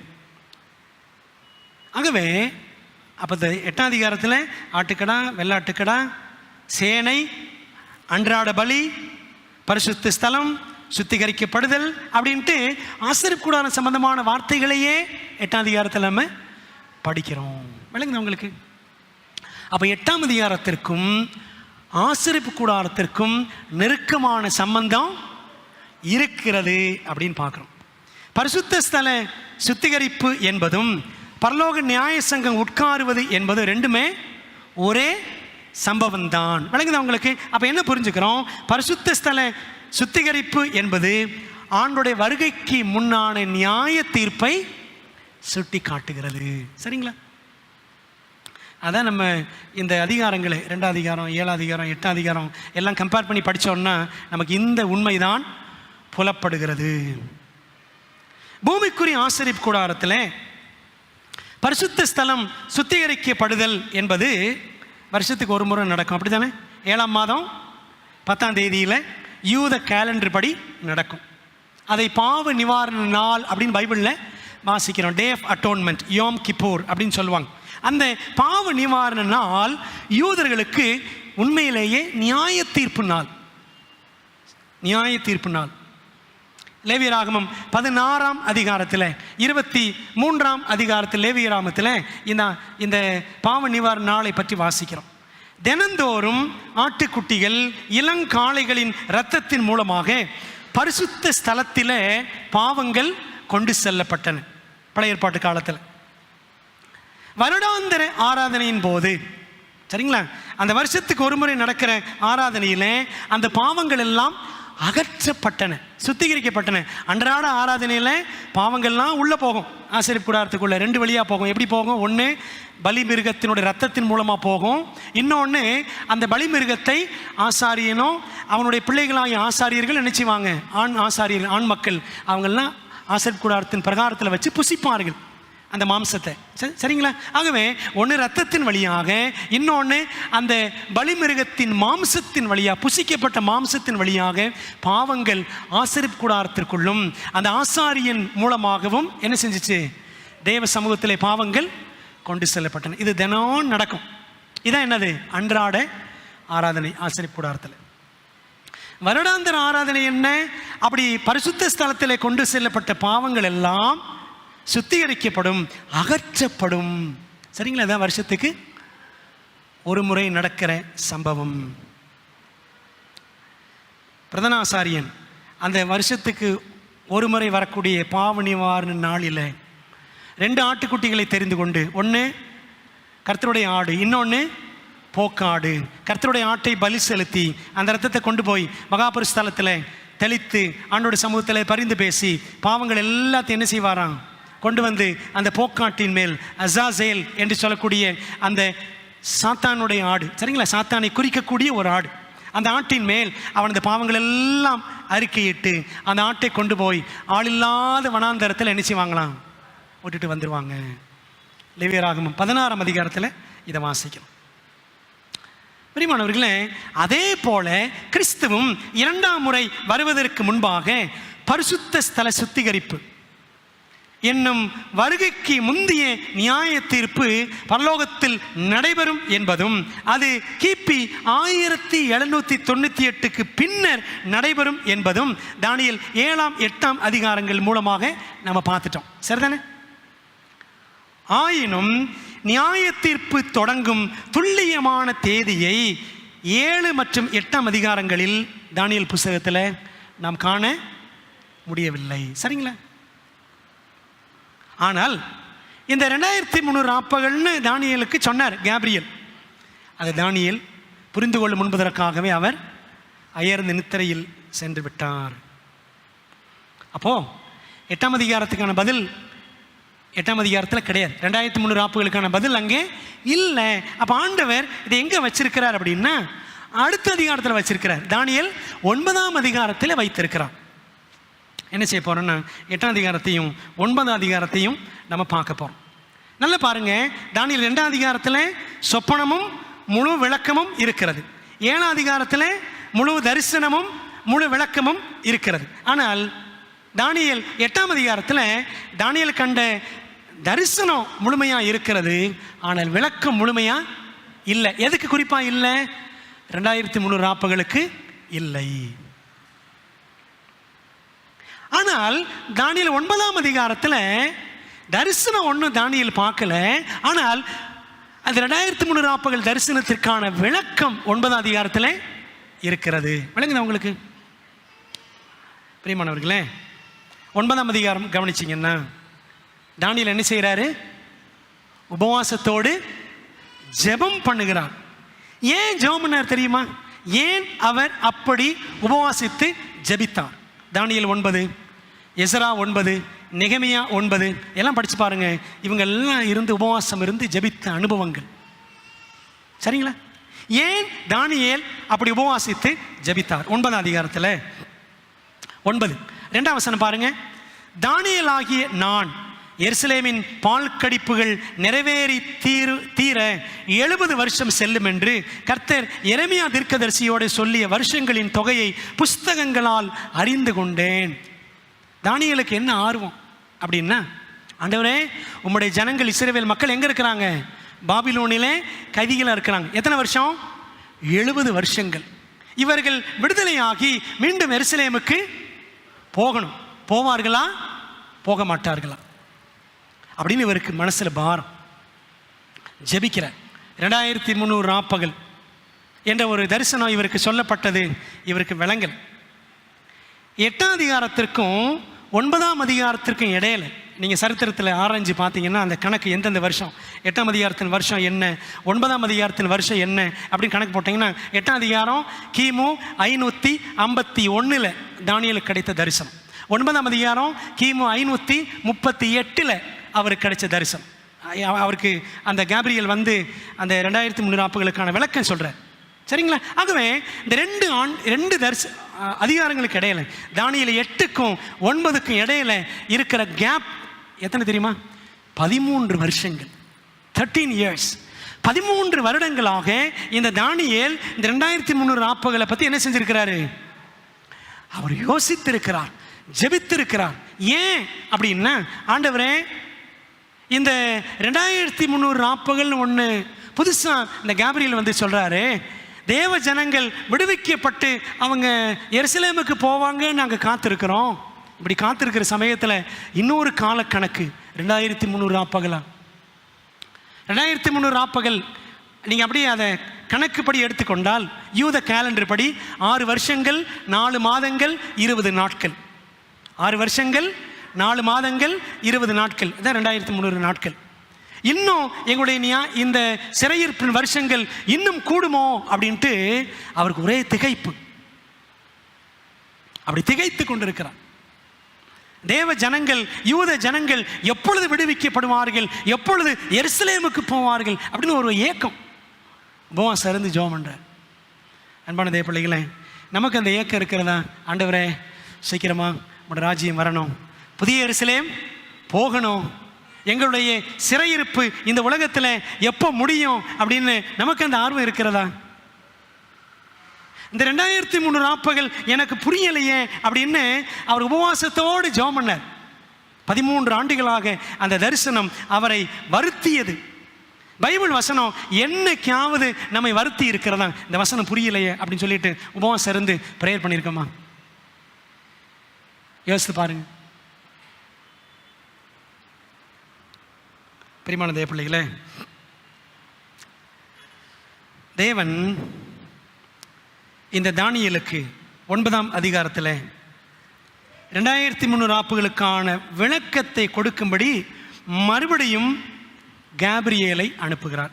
தானியேல் 9ஆம் அதிகாரத்துக்கு வாங்க, 9:21. அப்படி நான் ஜெபம் பண்ணி கொண்டிருக்கும் போதே முதல் தரிசனத்தில் எது 8ஆம் அதிகாரம் பார்த்தார்ல, ஆட்டுக்கடை வெள்ளாட்டுக்கடை சின்ன கொம்பு 2300 ஆப்புகள் பார்த்தார்ல, அந்த தரிசனத்தில் நான் கண்ட புருஷனாய் காபிரியேல் வேகமாய் பறந்து வந்து அந்தி பலியின் நேரமாகிய வேளையில் மதியம் ஒரு 3-3:30 மணிக்கு, அதான் அந்த டைம், அந்த வேளையில் என்னை தொட்டான். அவன் எனக்கு தெளிவுண்டாக்கி என்னோட பேசி, தானியேலே உனக்கு அறிவை உணர்த்தும்படி இப்போது புறப்பட்டு வந்தேன், நீ மிகவும் பிரியமானவன் அப்படின்னு தானியேலை பார்த்து தூதன் சொல்கிறார். நீங்கள் 10ஆம் அதிகாரம் படிங்க, அங்கே 2 தடவை சொல்லியிருப்பார். மொத்தம் எத்தனை தடவை? 3 தடவை பரலோகம் சொல்லுது நீ மிகவும் பிரியமானவன். ஜெபிக்கிறவர்களும் வேதத்தை ஆராய்கிறவர்களும் உபவாசிக்கிறவர்களும் உதவிக்காக எப்பொழுதும் பரலோகத்தை நோக்கி பார்க்கிறவர்களும் எப்பொழுதுமே தேவனுக்கு மிகவும் பிரியமானவர்கள். அன்பானவர்களே, நம்ம ஆண்டவருக்கு பிரியமானவர்களா? பல நேரங்களில் மனுஷங்களை தான் பிரியப்படுத்தணும்னு நினைக்கிறோம், அப்படி தானே? ஆனால் தானியேல் பரலோகம் அவர் பார்த்து சொல்லிச்சு, நீ மிகவும் பிரியமானவன். இப்படி வந்த இந்த கேப்ரியேல் என்ன செய்கிறார் என்று சொன்னால், அந்த 2300 ஆப்புகள் குறித்ததான காரியங்களை தானியேலுக்கு அவர் சொல்லுகிறார். ஏற்கனவே 70 ஆண்டுகள் சிறையிருப்பு, இது எப்பொழுது முடிவுக்கு வரும் என்ற ஏக்கம், இன்னும் நாட்கள் கூடிவிடுமோ, சிறையிருப்பின் நாட்கள் கூடுமோ என்ற அச்சம் தானியேலுக்கு ஒரு பக்கம். இந்த 2300 ஆப்புகள் கேட்ட உடனே உபவாசித்து ஜபித்தார். தீர்க்க தரிசன புத்தகங்களை எரேமியா, உபாகமம் இதெல்லாம் படிக்கிறார். சரிங்களா? தானியேல் 9ஆம் அதிகாரத்தில் படிக்கிறோம், எரேமியா தீர்க்கதரிசியோட சொல்லிய வருஷங்களின் தொகையை புஸ்தகங்களால் அறிந்து நிறைய புஸ்தகங்கள்லாம் தேடி பார்த்துருக்கிறார். பார்த்தீங்களா? அப்போ தானியேலுக்கு ஆவிக்குரிய புஸ்தகங்களை, தேவனுடைய புஸ்தகங்களை ஆராய்கிற பழக்கம் இருந்திருக்கு. தானியேல் 9ஆம் அதிகாரத்தின்படி பார்த்தால் தானியேலுக்கு 84 வயசு. He was 84. 84 வயசு. என்ன பண்ணியிருக்காரு? புஸ்தகங்களால் அறிந்து கொண்டேன், ஆராய்ச்சி பண்ணியிருக்கிறேன். கேப்ரியேலின் விளக்கத்தை அவர் கேட்டுக்கொண்டே இருந்தார். 8ஆம் அதிகாரத்தில் பலவீனப்பட்டு போனார். இப்போ அவருக்கு விளக்கம் கொடுக்க மீண்டும் கேப்ரியேல் வந்திருக்கிறார். 2300 ஆப்புகள் தரிசனம் பற்றி விளக்குவதற்கு வந்த கேப்ரியேல் என்ன பண்ணுறார் தெரியுமா? இன்னொரு கணக்கை இன்ட்ரோடியூஸ் பண்ணுறார். இன்னொரு கணக்கை அவர் கொண்டு வருகிறார். என்ன சொல்றார் பாருங்க, தானியேல் 9ல் 24 27 வரைக்கும் 2300 ஆப்புகளுக்கு கேப்ரியேல் கொடுத்த விளக்கம் அப்படின்னு பார்க்குறோம். என்ன சொல்றாரு பாருங்களேன். மீறுதலை தவிர்க்கிறதற்கும், பாவங்களை தொலைக்கிறதற்கும், அக்கிரமத்தை நிவர்த்தி பண்ணுகிறதற்கும், நித்திய நீதியை வருவிக்கிறதற்கும், தரிசனத்தையும் தீர்க்க தரிசனத்தையும் முத்திரிக்கிறதற்கும், மகா பரிசுத்தம் உள்ளவரை அபிஷேகம் பண்ணுகிறதற்கும் அப்படின்னு 6 விஷயங்கள் சொல்றார். நல்லா கவனிங்க, அதை கவுண்ட் பண்ணி பார்த்தீங்கன்னா 6 விஷயங்கள். அந்த 6 விஷயங்களும் சுருக்கமாக சொன்ன என்ன தெரியுமா? இயேசு கிறிஸ்துவனுடைய ஊழியங்களை பற்றி சொல்லப்படுகிறது. மீறுதலை தவிர்க்கவும், பாவங்களை யார் தான் தொலைக்க முடியும்? இயேசு கிறிஸ்துவன் தொலைக்க முடியும், அவர் பலியாக வேண்டும்.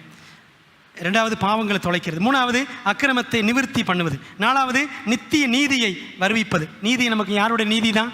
கிறிஸ்துவின் நீதி தான். இது 4வது. 5வது தரிசனத்தையும் தீர்க்க தரிசனத்தையும் முத்திரிக்கிறதற்கும், அதாவது தீர்க்க தரிசனத்தில் நிறைவேற்றுவதற்கும். பழைய ஏற்பாடு முழுக்க சொல்லப்பட்டிருக்கு தீர்க்க தரிசனங்கள் எல்லாம் இயேசுவை பற்றி பேசுகிறது. ஆகவே அந்த தீர்க்க தரிசனங்கள் எல்லாவற்றையும் நிறைவேற்றுவதற்கும் 5வது.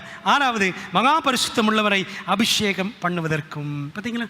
இயேசுவானவர் அபிஷேகம் பெற வேண்டும். சரிங்களா?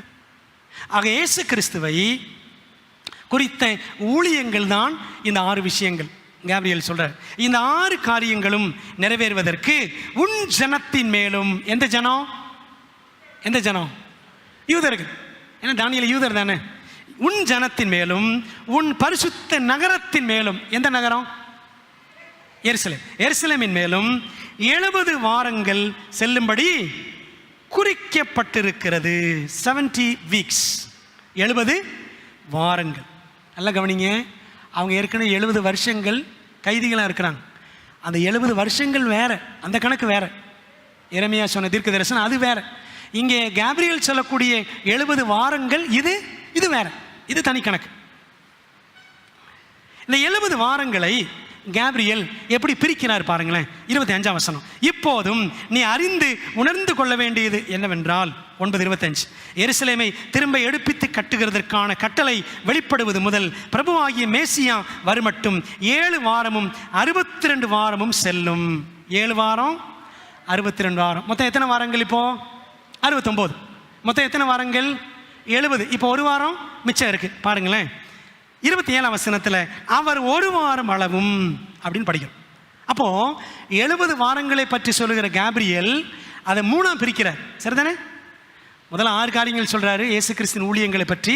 அப்புறம் 70 வாரங்கள் சொல்றாரு, அதை 3ஆ பிரிக்கிறாரு. 7 வாரம் 62 வாரங்கள், ஒரு வாரம். சரிங்களா? அப்போ ஒவ்வொரு நாளுக்கும் தீர்க்க தரிசனத்தில் ஒரு வருஷம். சரிதானே? அப்படிதானே படித்தோம்.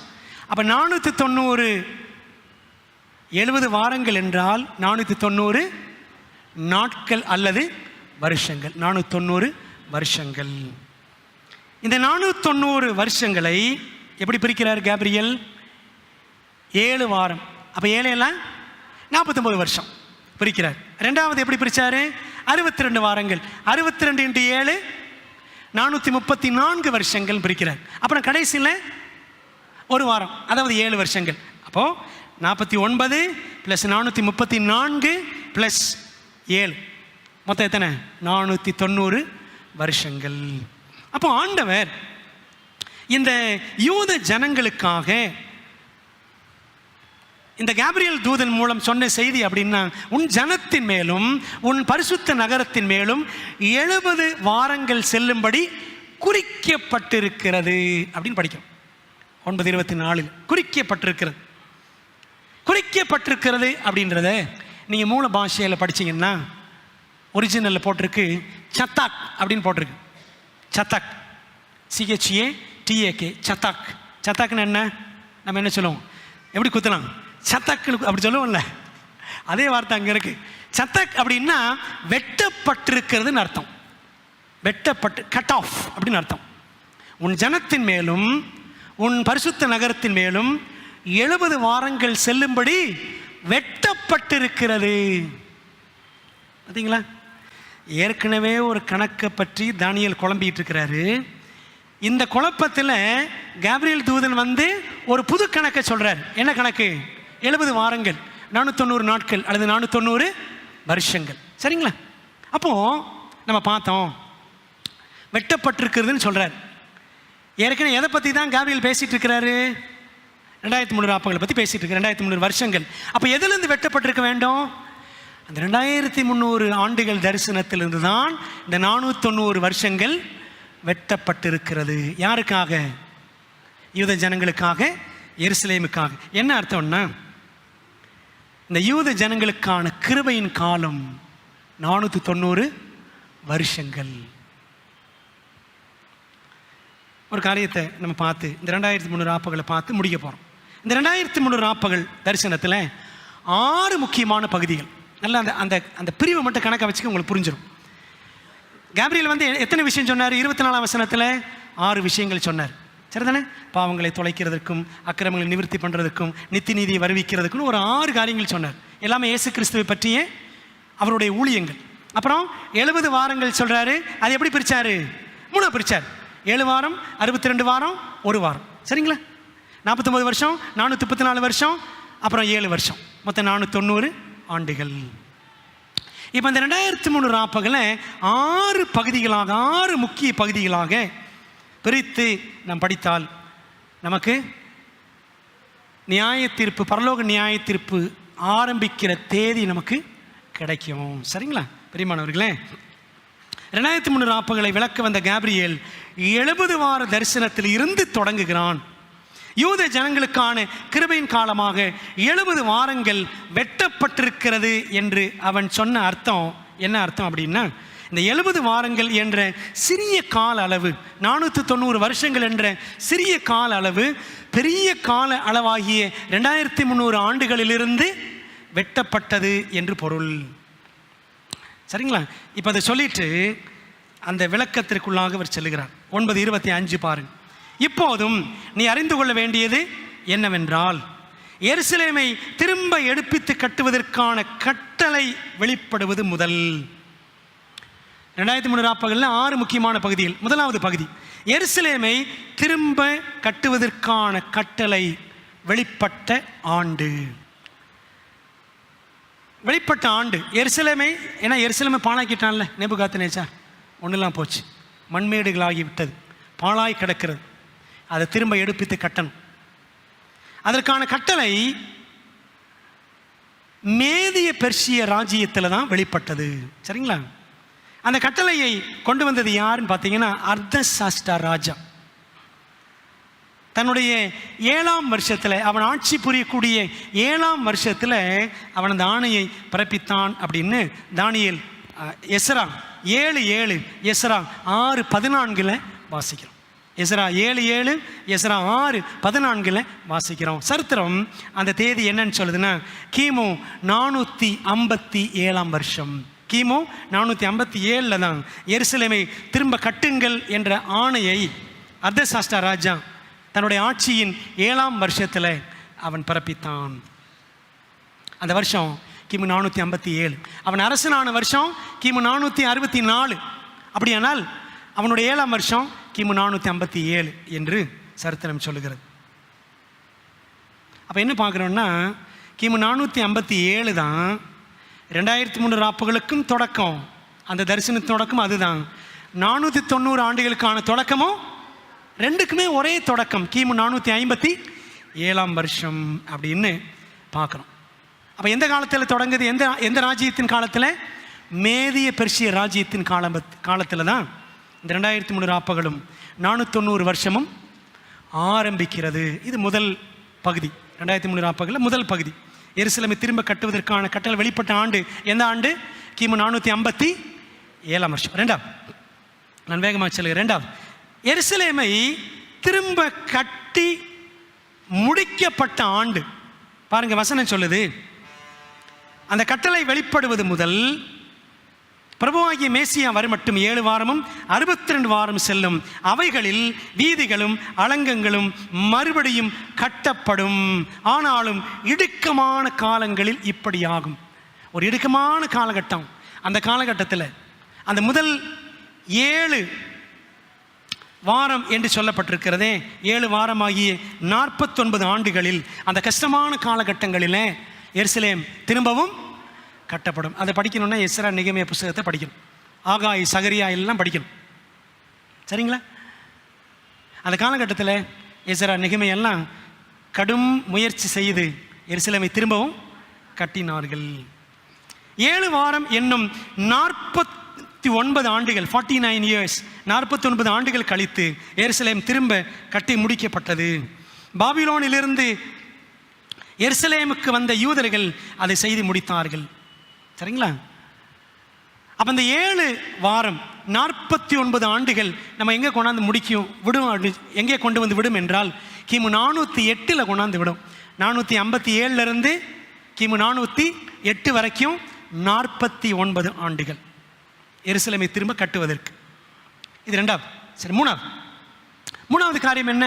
2300 ராப்பகலில் மூன்றாவது முக்கியமான பகுதி, பிரபுவாகிய மேசியா வர வேண்டும். பிரபுவாகிய மேசியாவின் வருகை. பிரபுவாகிய மேசியா எப்போ வருவாரா? எப்போ வருவார்? பிரபுவாகிய மேசியா வரும் மட்டும் 7 வாரமும் 62 வாரம், 69 வாரங்கள் கழித்து யார் வருவான்? மேசியா. அதாவது 483 வருடங்கள் கழித்து, 69 × 7 483 வருஷங்கள், 483 ஆண்டுகள் கழித்து மேசியா வருவார். மேசியா என்றால் என்ன அர்த்தம்? அபிஷேகம் பண்ணப்பட்டவர். பழைய ஏற்பாட்டில் மேசியா என்றாலும் புதிய ஏற்பாட்டில் கிறிஸ்து என்றாலும் ரெண்டுமே ஒரே அர்த்தம். ஆகவே பாருங்க, இந்த 2300 ராப்பகலில் இந்த 70 வாரங்கள் தரிசனத்தில் இயேசு கிறிஸ்து அவர் எப்பொழுது அவர் அபிஷேகம் பண்ணப்படுவார் என்பது முன்கூட்டியே சொல்லப்பட்டிருக்கு. தானியேல் இந்த 9ஆம் அதிகாரம் 25ஆம் வசனம் சொல்லக்கூடிய அந்த 69 வாரங்கள் 457 கிமுல தொடங்கி கிபி 27 கொண்டு வந்து நம்மை விடும். சரிங்களா? கிமுல இருந்து கிபியில கொண்டு வந்து விடும். கிமு 457 இருந்து 483 வருடங்கள் கழித்து பார்த்தால் கிபி 26ஆம் வருஷம், AD 26. ஆனால் இயேசு கிறிஸ்து ஞானஸ்நானம் எடுத்தது கிபி 27. எப்படி 27 என்று சொல்லுகிறோம் என்றால், கிமுல இருந்து கிபிக்கு போகும் பொழுது பாருங்களேன், இப்போ கிமு 5 4 3 2 அப்படி தான் போகும். போயிட்டு அப்புறம் 0ன்னு ஒரு வருஷம் வருமா? வருஷம் 0ன்னு வருமா? வராது.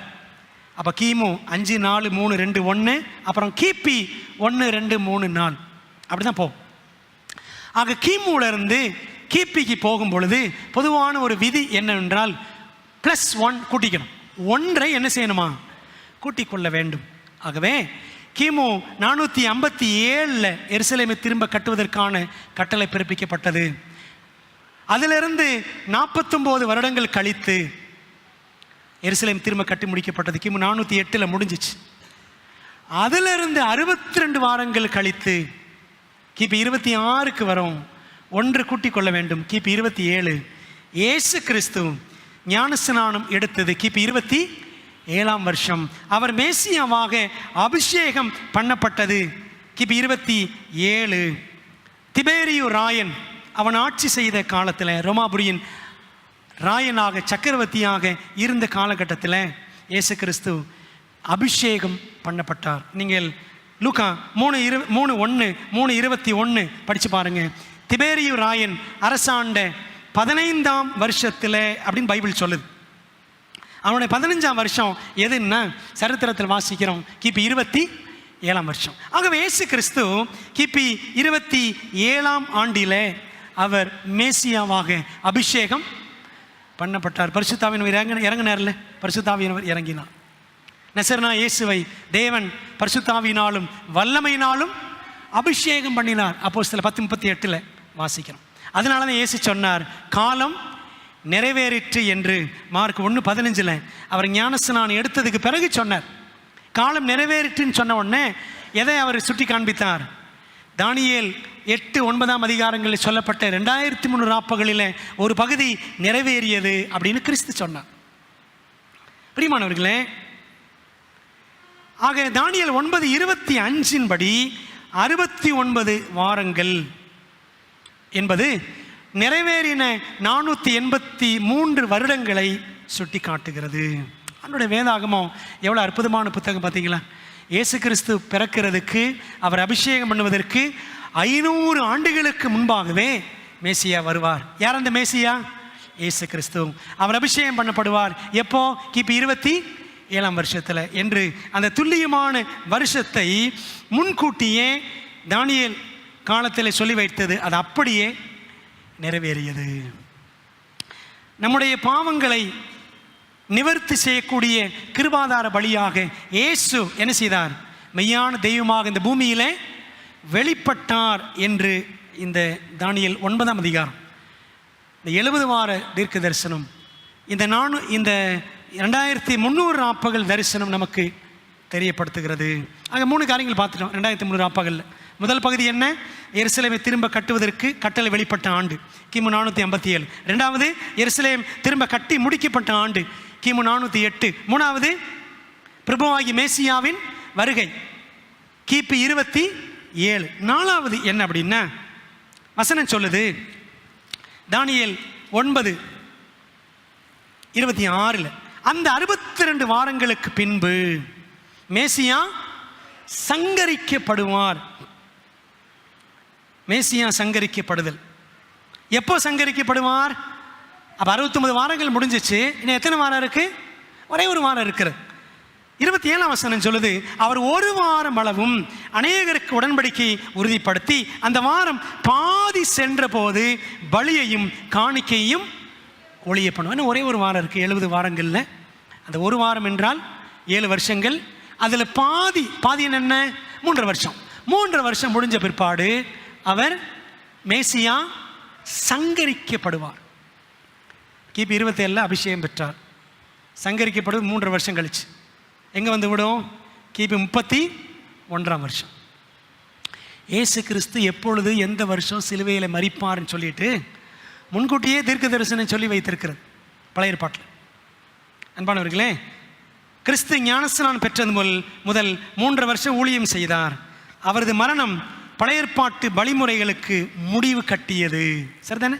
பலியும் காணிக்கையும் ஒழிய பண்ணுவார். மத்தேயு 27:51 வாசிக்கிறோம், அவர் முடிந்தது என்று மகா சத்தமாய் கூப்பிட்டு அவர் ஜீவனை விட்டார். அப்பொழுது தேவாலயத்தின் திரைச்சீலை எங்கிருந்து கிழிஞ்சிச்சு? மேலிருந்து கிழிஞ்சு. ஏன் மேலிருந்து கிழிஞ்சிச்சு? தேவனுடைய கரம் அதை கிழித்தது. கீழே இருந்து கிழிச்சிச்சுன்னு என்ன அர்த்தம்? யாரோ ஒருத்தன் கிழிச்சு விட்டான்னு சொல்லிடுவாங்க, அப்படித்தானே? அதனால எங்கிருந்து கிழிஞ்சிச்சான்? மேலிருந்து கிழிந்து. அது எந்த திரை?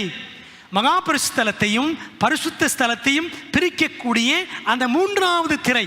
முதல் திரை வாசல்ல இருக்கு, 2வது திரை பரிசுத்தலத்திற்கு முன்பாக இருக்கிறது, 3வது திரை மகா பரிசுத்தலுக்கு முன்பாக இருக்கிற அந்த 3வது திரை கிழிந்தது. என்ன அர்த்தம்?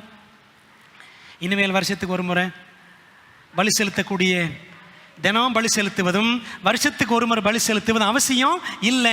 ஏனென்றால் எல்லாருடைய சர்வலோகத்தின் பாவங்களுக்காக இயேசு கிறிஸ்து தம்மை தாமே ஒரு தரம் அவர் என்ன பண்ணிட்டாரு? ஒப்பு கொடுத்துட்டாரு. அப்படி ஒப்பு கொடுத்தவர் அவர் என்ன செய்வாராம்? எபிரேயர் 9:27 வாசிக்கிறோம், அன்றியும் ஒரே தரம் மரிப்பதும். பார்த்தீங்களா? மரித்து உயிரோடு எழுந்தார், அவர் பரமேறி சென்றார், பின்பு நியாயத்தீர்ப்படைவதும். ஓகே, கிறிஸ்து ஒரு முறை மரித்தார், மனிதனுக்கும் அதே போல ஒரே தரம் மரணம், பின்பு நியாயத்தீர்ப்படையணும். மனுஷருக்கு அது நியமிக்கப்பட்டிருக்கிறது. கிறிஸ்துவும் அநேகருடைய பாவங்களை சுமந்து தீர்க்கும்படிக்கு ஒரே தரம் பலியிடப்பட்டு தமக்காக காத்து கொண்டிருக்கிறவர்களுக்கு ரட்சிப்பை அருளும்படி 2ஆம் தரம் பாவம் இல்லாமல் தரிசனமாவார் அப்படின்னு வாசிக்கிறோம். பெரியமானவர்களே, அப்போ இயேசு கிறிஸ்து அவர் நமக்காக சிலுவையில் சங்கரிக்கப்பட்டார். இது 2300 ராப்பகலில் 4வது முக்கியமான பகுதி. 5வது பகுதி என்ன அப்படின்னா, இப்போ பார்த்துட்டோம் 70 வாரங்களில் இது வரைக்கும் இப்போ எத்தனை வாரம் முடிஞ்சு போச்சு? 69.5 வாரங்கள் முடிஞ்சு போச்சு. இன்னும் எத்தனை இருக்கு? இன்னும் பாதி வாரம் இருக்கிறது. எத்தனை வருஷம் இருக்கு அப்படின்னா? 3 வருஷம், 3.5 ஆண்டுகள் இருக்கிறது. இந்த கடைசி வாரம், இந்த 7 வாரம், இந்த 7 வருஷங்களும் அந்த ஒரு வாரம் அளவும் ஆண்டவர் என்ன செய்தாராம்? அநேகருக்கு உடன்படிக்கையை உறுதிப்படுத்தினார். என்ன அர்த்தம்? நம்முடைய பாவங்களுக்காக இயேசு கிறிஸ்து சிலுவையில் மரிப்பார் என்ற உடன்படிக்கை.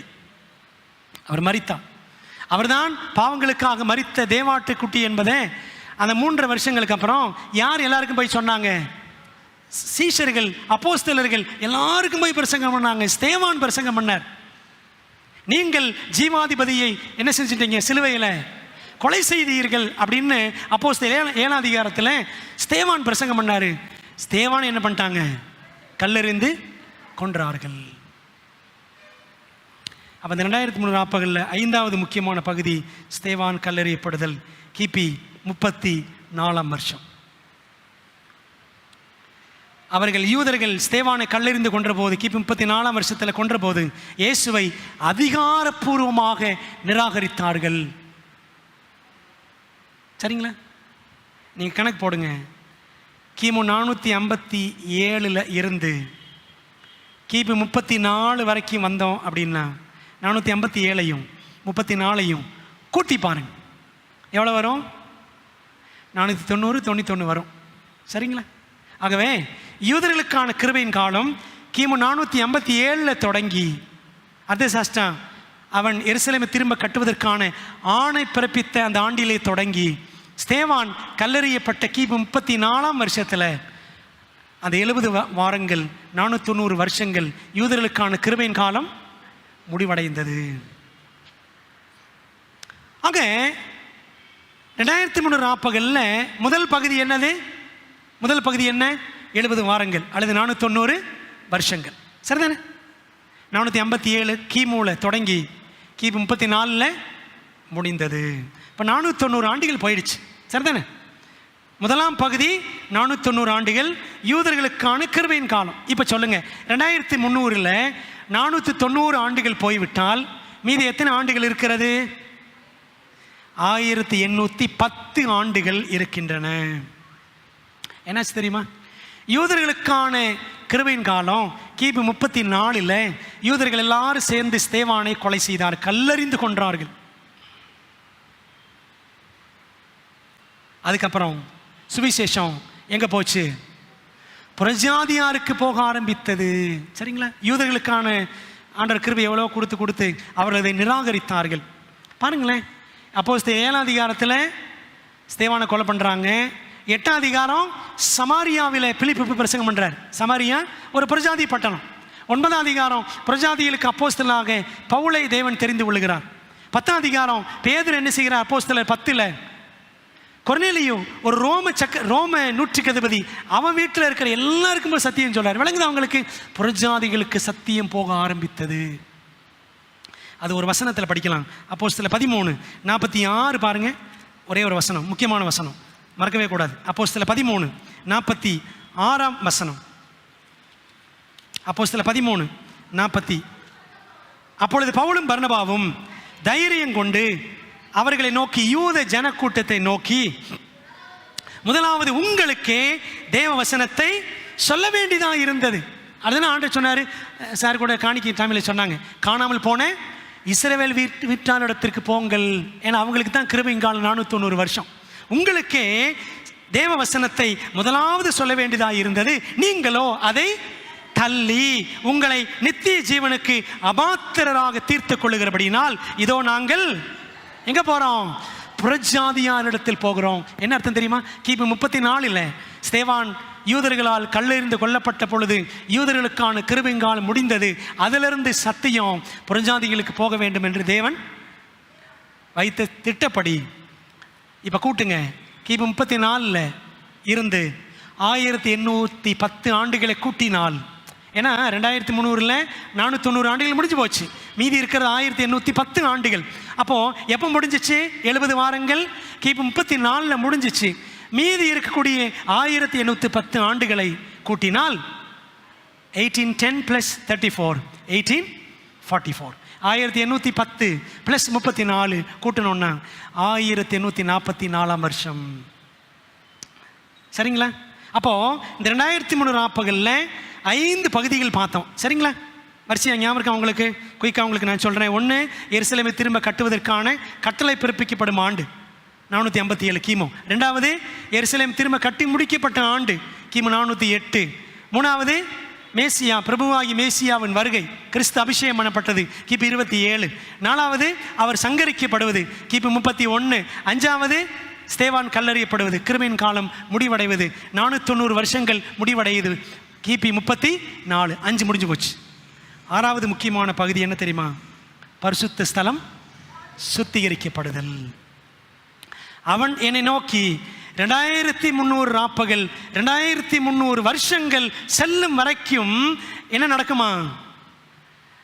இந்த சின்ன கொம்பின் நடவடிக்கைகள் எல்லாம் பாழாக்கு, மறுவர் அன்றாடபடி நீக்கப்படுதல், சத்தியத்தை மறைப்பதும் சத்தியத்தை திரித்து கூறுவதும் கிறிஸ்துவுக்கு எதிராக செயல்படுவதும் எல்லாம் இந்த சின்ன கொம்பு செய்யும். சரிங்களா? இந்த 2300 ராப்பகல் செல்லும் வரைக்கும் இருக்கும் என்றால் என்ன? எப்படி சொல்ல தெரியுமா இந்த வசனத்தை? 1844 ஆண்டு வரும் வரைக்கும் இருக்கும். பின்பு பரிசுத்த ஸ்தலம் சுத்திகரிக்கப்படும். பின்பு பரலோக நியாய சங்கம் நியாய தீர்ப்புக்கென்று உட்காரும். இதான் தானியேல் 8:14. விளங்குது உங்களுக்கு? அன்பான தேவ பிள்ளைகளே, பரலோக ஆசரிப்பு கூடாரத்தில் சுத்திகரிப்பு ஊழியம் 1844 தொடங்கியது. ஆண்டவர் இயேசு கிறிஸ்து மகாபரிசுத்தலத்தில் அவர் கிபி 1844 அவர் பிரவேசித்தார் என்பதை, பரலோக மகாபரிசுத்தத்தில் பிரவேசித்தார் என்பதை நமக்கு தானியேல் 8:14 விளங்க காட்டுகிறது. தானியேல் 9ஆம் அதிகாரம் படிக்கும் பொழுது தான் அது நமக்கு விளங்கும். பிரியமானவர்களே, மதியம் வகுப்பில், முதல் வகுப்பில் மகா பரிசுத்தலத்தில் என்ன நடக்கிறது? What happens in the heavenly most Holi place? பரலோகத்தின் மகா பரிசுத்தலத்தில் என்ன நடக்கிறது என்பதை சவர் கேலப் எடுப்பாங்க. ஆகவே அதை நம்ம என்ன செஞ்சிடக்கூடாது, தவற விட்டுவிட கூடாது. அன்பான தேவ பிள்ளைகளே, ஆண்டவர் இயேசு கிறிஸ்து என்ன செய்கிறார் என்பதை நம்ம அதில் படிக்க போகிறோம். ஒரு காரியத்தை சொல்லி நான் முடிச்சிடுறேன். நோவா காலத்தில் தேவன் ஒரு விசேஷமான செய்தியை கொடுத்தார். என்ன செய்தி? இந்த உலகம் அழிய போதும். நோவா காலத்திற்கான நிகழ்கால சத்தியம் அதுதான். சரிங்களா? ஆரம்பத்தில் ஒரு கேள்வி கேட்டாங்க, சிஸ்டர் சாந்தி கேட்டாங்க, எலன் ஒயிட் அம்மையார் காலத்தில் 3 பத்திரிகைகள் அப்படின்னு சொன்னாங்க. கவனிச்சிங்களா? ஒரு பத்திரிகை என்ன சொன்னாங்க? ப்ரெசன்ட் ட்ரூத்னு ஒரு பத்திரிகை. ப்ரெசன்ட் ட்ரூத், நிகழ்கால சத்தியம் அப்படின்னு ஒரு பத்திரிகை தொடங்கினாங்க நம்முடைய முன்னோடிகள். அதுக்கு அவங்க எங்கேருந்து வசனம் எடுத்தார்கள், அந்த தலைப்பை எங்கேருந்து எடுத்தாங்கன்னா 2 பேதுரு 1ஆம் அதிகாரம் 12ஆம் வசனத்திலிருந்து எடுத்தாங்க. 2 பேதுரு 1:12. இது நிமித்தம் இவைகளை நீங்கள் அறிந்தும் நீங்கள் இப்பொழுது அறிந்திருக்கிற சத்தியத்தில் உறுதிப்பட்டு இருந்தும். இப்பொழுது அறிந்திருக்கிற சத்தியம், பிரசன்ட் ட்ரூத் இங்கிலீஷில் இருக்கு. இந்த வார்த்தை இங்கிருந்து எடுத்து தான் அந்த பத்திரிகை தொடங்கினாங்க, பிரசன்ட் ட்ரூத். பிரியமானவர்களே, நோவா காலத்தில் எது பிரசன்ட் ட்ரூத்து? ஜலப்பிரளயம் வரப்போகுது. சரிங்களா? யோவான் ஸ்நானன் அவரை எழுப்பினார் ஆண்டவர். 400 வருஷ இடைவெளிக்கு பிற்பாடு, 400 மௌன வருடங்களுக்கு அப்புறம் ஆண்டவர் யோவான் ஸ்நானன் எழுப்பி, யோவான் ஸ்நானன் 1ஆம் வருகைக்கு வழி ஆயத்தம் பண்ணணும். என்ன செய்தி சொன்னார்? அவர் மெசியா வரப்போறாரு, கடைசியில் வந்துட்டாருன்னு சொன்னார். அப்படிதானே? இது உலகத்தின் பாவத்தை சுமந்து தீர்க்கிற தேவ ஆட்டுக்குட்டின்னு சொன்னார். ஆகவே அவருடைய யோவான் ஸ்நானன் காலத்தில் நிகழ்கால சத்தியம் எது அப்படின்னா, மேசியாவை வரவேற்க எல்லாரும் ஆயத்தப்படுங்கள்னு சொன்னார். சரிங்களா? இப்போ சொல்லுங்க, நமது காலத்தில் நிகழ்கால சத்தியம் எது? நம்ம காலத்தில் நிகழ்கால சத்தியம் எது? இயேசு கிறிஸ்து பரலோக நியாய சங்கத்தில் அவர் நியாய தீர்ப்பை 1844ஆம் ஆண்டிலே தொடங்கி அவர் அதை நிகழ்த்தி கொண்டிருக்கிறார். நாம் இருக்கிற காலம் மிக முக்கியமான பக்தி வினயமான காலம். ஆகவே அவர் பரலோக மகா பரிசுத்தலத்தில் அவர் செய்யக்கூடிய அந்த பரிந்து பேசுகிற ஊழியம், அதுதான் இன்னைக்கு நமக்கான நிகழ்கால சத்தியம். பிரியமான தேவ பிள்ளைகளே, ஆனால் ஒன்று தெரியுமா? இயேசு கிறிஸ்து வந்தார், மேசியாவாக வந்தார். யூதர்களை ஏற்றுக்கிட்டாங்களா? ஏற்றுக்கல. ஏன்னா இந்த தானியேல் 9ஆம் அதிகாரம் 24 முதல் 27 வரை உள்ள வசனங்கள், 490 வசனங்கள், 490 வாரங்கள் அல்லது 490 வருஷங்கள் அல்லது 70 வார தீர்க்க தரிசனம். இதை குறித்து யூதர்கள் ஒரு சாபம் வச்சிருந்தாங்களாம். என்ன சாபம் தெரியுமா? இந்த 70 வாரம் அல்லது 490 வருஷம் தீர்க்க தரிசனத்தை படிக்கிறவன், ஆராய்கிறவன், அதில் சொல்லப்பட்டிருக்கிற மேசியாவை பற்றி பேசுகிறவன் சபிக்கப்பட்டவன் அப்படின்னு யூதர்கள் சொன்னாங்களாம். அதனால தான் அவங்க இயேசு கிறிஸ்து மேசியா வந்தப்போ அவரை ஏற்றுக்க முடியல. பிரியமானவர்களே, அதே போல இன்றைக்கு நாமும் இந்த 2300 நாட்களை சரியாக புரிந்து கொண்டு, அந்த 2300 நாட்கள் எங்கே முடியுது? 1844 முடியுது. பரிசுத்தலம் சுத்திகரிக்கப்படுதல் அது தொடங்கிவிட்டது. 1844 மகா பரிசுத்தலத்தில் கிறிஸ்து பிரவேசித்து அவர் நியாய தீர்ப்பை தொடங்கிவிட்டார் என்ற செய்தியை புரிந்து கொண்டு நியாய தீர்ப்பின் காலத்தில் இருக்கிறோம் என்பதை உணராமல் நாமும் இருப்போம் என்று சொன்னால் நம்ம நிலைமை யூதர்களின் நிலைமையை போல பரிதபிக்கப்படக்கூடியதாக மாறிவிடும். அன்பான தேவ பிள்ளைகளே, நமது காலத்திற்குரிய நம் காலத்திற்குரிய நிகழ்கால சத்தியம் என்னன்னா, இயேசு கிறிஸ்துவின் மகா பரிசுத்தல ஊழியம், 2300 நாட்கள் சத்தியம், ஆசரிப்பு கூடார சத்தியம். இதுதான் ஆண்டவர் இயேசு கிறிஸ்து அவர் 2ஆம் வருகைக்கு முன்பாக நடத்தி கொண்டிருக்கிற நியாய தீர்ப்பு. இதுதான் நமக்குரிய சத்தியம். நம்மை வித்தியாசமான விசேஷமான ஜனமாய் காட்டக்கூடிய சத்தியம் இதுதான். அன்பான தேவ பிள்ளைகளே, நம்ம நியாய தீர்ப்பின் காலத்தில் இருக்கிறோம். சீக்கிரத்தில் இயேசு வரப்போகிறார். நியாய தீர்ப்பின் காலத்தில் இருக்கிற ஜனம் என்றால் அதற்கேற்ற வாழ்க்கை வாழுகிறோமா? இயேசு வந்தார் முதலாம் வருகையில், யூதர்கள் அறியவில்லை. அதே போல் இயேசு கிறிஸ்து இரண்டாம் முறை வருவார். நாம் அவர் அறியாதவர்களாக அவருக்கு முன்பாக நின்றுவிட கூடாது. ஜாக்கிரதையாக இருக்கணும். ஆக பிரியமான தேவ பிள்ளைகளே, ஆகவே தேவன் இந்த சத்தியங்களை நமக்கு வெளிப்படுத்தி இருக்கிறார். ஒரு விசேஷமான சபையாக தேவன் நம்மை அழைத்திருக்கிறார். இந்த அழைப்பில் உண்மையாக இருப்போம், இந்த சத்தியங்களை பிறருக்கு அறிவிப்போம், சத்தியத்திற்கு ஏற்ப வாழுவோம். இந்த வெளிச்சம் தேவன் நம்ம கொடுத்திருக்கிற விசேஷமான வெளிச்சம், அதற்கு ஏற்ப நம்முடைய வாழ்க்கை அமைய கர்த்தர் உதவி செய்வாராக. அறிவிக்கலாம். பரிசுத்தம் நிறைந்த தகப்பனே,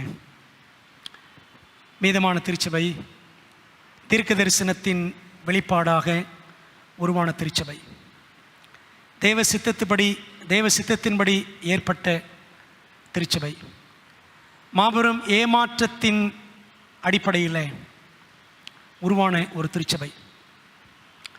கர்த்தாவே, இயேசு கிறிஸ்து எங்களை மீட்டு ரட்சிப்பார் என்று எதிர்பார்த்திருந்த சீஷர்களும் ஏமாற்றம் அடைந்தார்கள். அதுபோல் இயேசு கிறிஸ்து அக்டோபர் 22, 1844 வருவார் என்று எதிர்பார்த்திருந்தவர்களும் ஏமாற்றம் அடைந்தார்கள். கர்த்தாவே, ஏமாற்றம் என்பது சாபம் அல்ல. ஏமாற்றம் என்பது ஒரு ஆசீர்வாதமாகவே, வரப்பிரசாதமாகவே தேவன் எங்களுக்கு அனுமதிக்கிறீர். தகப்பனே, இந்த சத்தியங்களை தொடர்ந்து நாங்கள் மதியமும் படிக்க போகிறோம். ஆண்டவரே, மேன்மையான மகத்துவமான மீதமான திருச்சபை என்ற இயக்கத்தில் கர்த்தர் எங்களை அழைத்திருக்கிறீர், தெரிந்து கொண்டிருக்கிறீர், வைத்திருக்கிறீர். அதற்காக நாங்கள் ஸ்தோத்திரம் செலுத்துகிறோம். தகப்பனே, உடைய பிரமாணங்களை கடைபிடித்து ஓய்வு நாளை ஆசரித்து உடைய பகிரங்கமான வருகையை பறைசாற்றுவதற்காக அழைக்கப்பட்ட செவன்த் டே அட்வென்டிஸ்ட் மக்களாகிய நாங்கள் எல்லாரும் எப்படி ஆரம்பித்தோம், எங்களுடைய ஆரம்பம் என்ன, அஸ்திபாரம் என்ன என்பதை உணர்ந்து கொண்டு கர்த்தாவே, தீர்க்க தரிசனங்களை தெளிவாய் கற்று அந்த வெளிச்சத்தில் நாங்கள் வாழ்வதற்கு எங்களுக்கு பலத்தை தாரும்.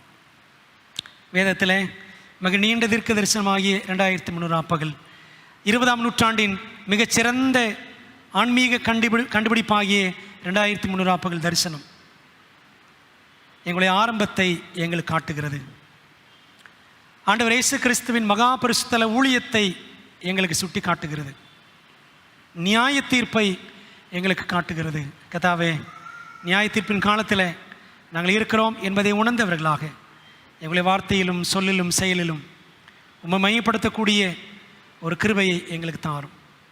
எங்களுக்கான நிகழ்கால சத்தியம் கிறிஸ்துவின் மகா பரிசுத்த ஊழியமே, பரலோக நியாய தீர்ப்பை, வருகைக்கு முந்தைய நியாய தீர்ப்பை, ஆசிரியப்பு கூடார சத்தியமே எங்களுக்குரிய நிகழ்கால சத்தியம் என்பதை புரிந்து கொண்டு ஆண்டவரே, சத்தியத்திற்கு இசைவான வாழ்க்கை வாழ கர்த்தர் எங்களுக்கு உதவி செய்யும்.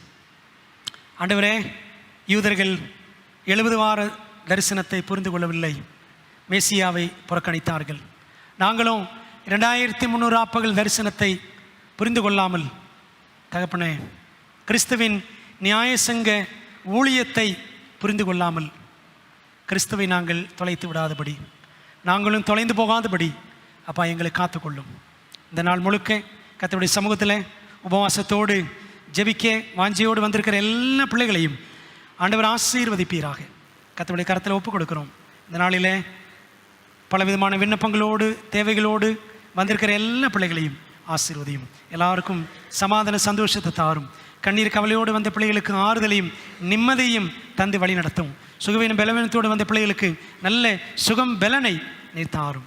அந்த கரத்தில் ஒப்புக் கொடுக்கிறோம். கர்த்தருடைய ஆசீர்வாதம் சமாதானம் எங்களோடு இருப்பதாக. தொடர்ந்து ஆண்டவரே, மாலை வரை இருக்கக்கூடிய ஜெபக்கூட்டத்தில் தேவன் தம்முடைய ஆவியானவர் கொண்டு எங்களை நடத்தும்படி இந்த சபையை மட்டுமல்ல ஆண்டவர், உலகளாவிய அட்வென்டிஸ்ட் திருச்சபையை, உலகளாவிய ஸ்தாபனத்தை ஆண்டவரே, தலைமைத்துவத்தை, விசுவாச பிள்ளைகளை, பள்ளிக்கூடங்களை, கல்லூரிகளை, மருத்துவமனைகளை, இன்னும் எல்லா சபையின் பிரிவுகளையும், ஊழியங்களையும், ஊழியக்காரர்களையும், விசுவாச பிள்ளைகளையும், நிர்வாகிகளையும் ஆண்டவர் ஆசீர்வதித்து உம்முடைய சத்தியத்திற்கு உண்மையாக நாங்கள் இருக்கவும், உம்முடைய வருகையை நாங்கள் எதிர்பார்த்து ஆவலோடு காத்திருந்து சத்தியத்திற்கு இசைவான வாழ்க்கை வாழவும் ஆண்டவர் எங்களை பலப்படுத்தும்படியாய். ஆண்டவரே, 178 ஆண்டுகள் கடந்து வந்து விட்டோம். இன்னும் அதிக ஆண்டுகள் செல்லாதபடி ஆண்டவரே, நீர் சீக்கிரம் வர வேண்டும் என்றும் எங்கள் அருமை இரட்சகர் இயேசுவின் நாமத்தில் ஜெபிக்கிறோம். ஜெபங்கேளும் நல்ல பிதாவே, ஆமென்.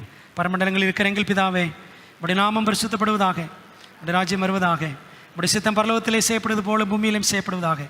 எங்களுக்கு வேண்டிய ஆகத்தை இன்று எங்களுக்கு தாரும். எங்கள் கடனாளிகளுக்கு நாங்கள் மன்னிக்கிறது போல் எங்கள் கடன்களை எங்களுக்கு மன்னியும். எங்கள் சோதனைகள் பிரவேசிக்க பண்ணாமல் தீமையை ரட்சித்துக் கொள்ளும். ராஜ்யம் வல்லமை மகிமையும் என்றென்றைக்கும் உம்முடையவைகளே. ஆமென். ஆத்துமாவே கர்த்தரை ஸ்தோத்திரி, என் முழு உலமையோட பரிசுத்த நாமத்தை ஸ்தோத்திரி. கர்த்தரை ஸ்தோத்திரி, அவர் செய்த சகல பாவங்களையும் மறவாதே. ஆமென். நம்முடைய கர்த்தராக இருக்கிற இயேசு கிறிஸ்துவின் கிருபையும் பிதாவாகிய தேவனுடைய அன்பும் ஆவியானவரின் ஐக்கியமும் ஆசீர்வாதமும் தேவதூதர்களின் பாதுகாப்பு வழி நடத்தலும் நமது திருச்சபையோடும் இந்த நாளில் வந்திருக்கிற பிள்ளைகள், ஆன்லைனில் இணைந்திருக்கிற பிள்ளைகள், என உலகளாவிய அட்வென்டிஸ்ட் திருச்சபையோடும் ஊழியங்களோடும் ஆண்டுடைய அதிசீக்கிர வருகை மட்டும் இன்றும் என்றும் சதா காலங்களிலும் தங்கியிருப்பதாக. ஆமென்.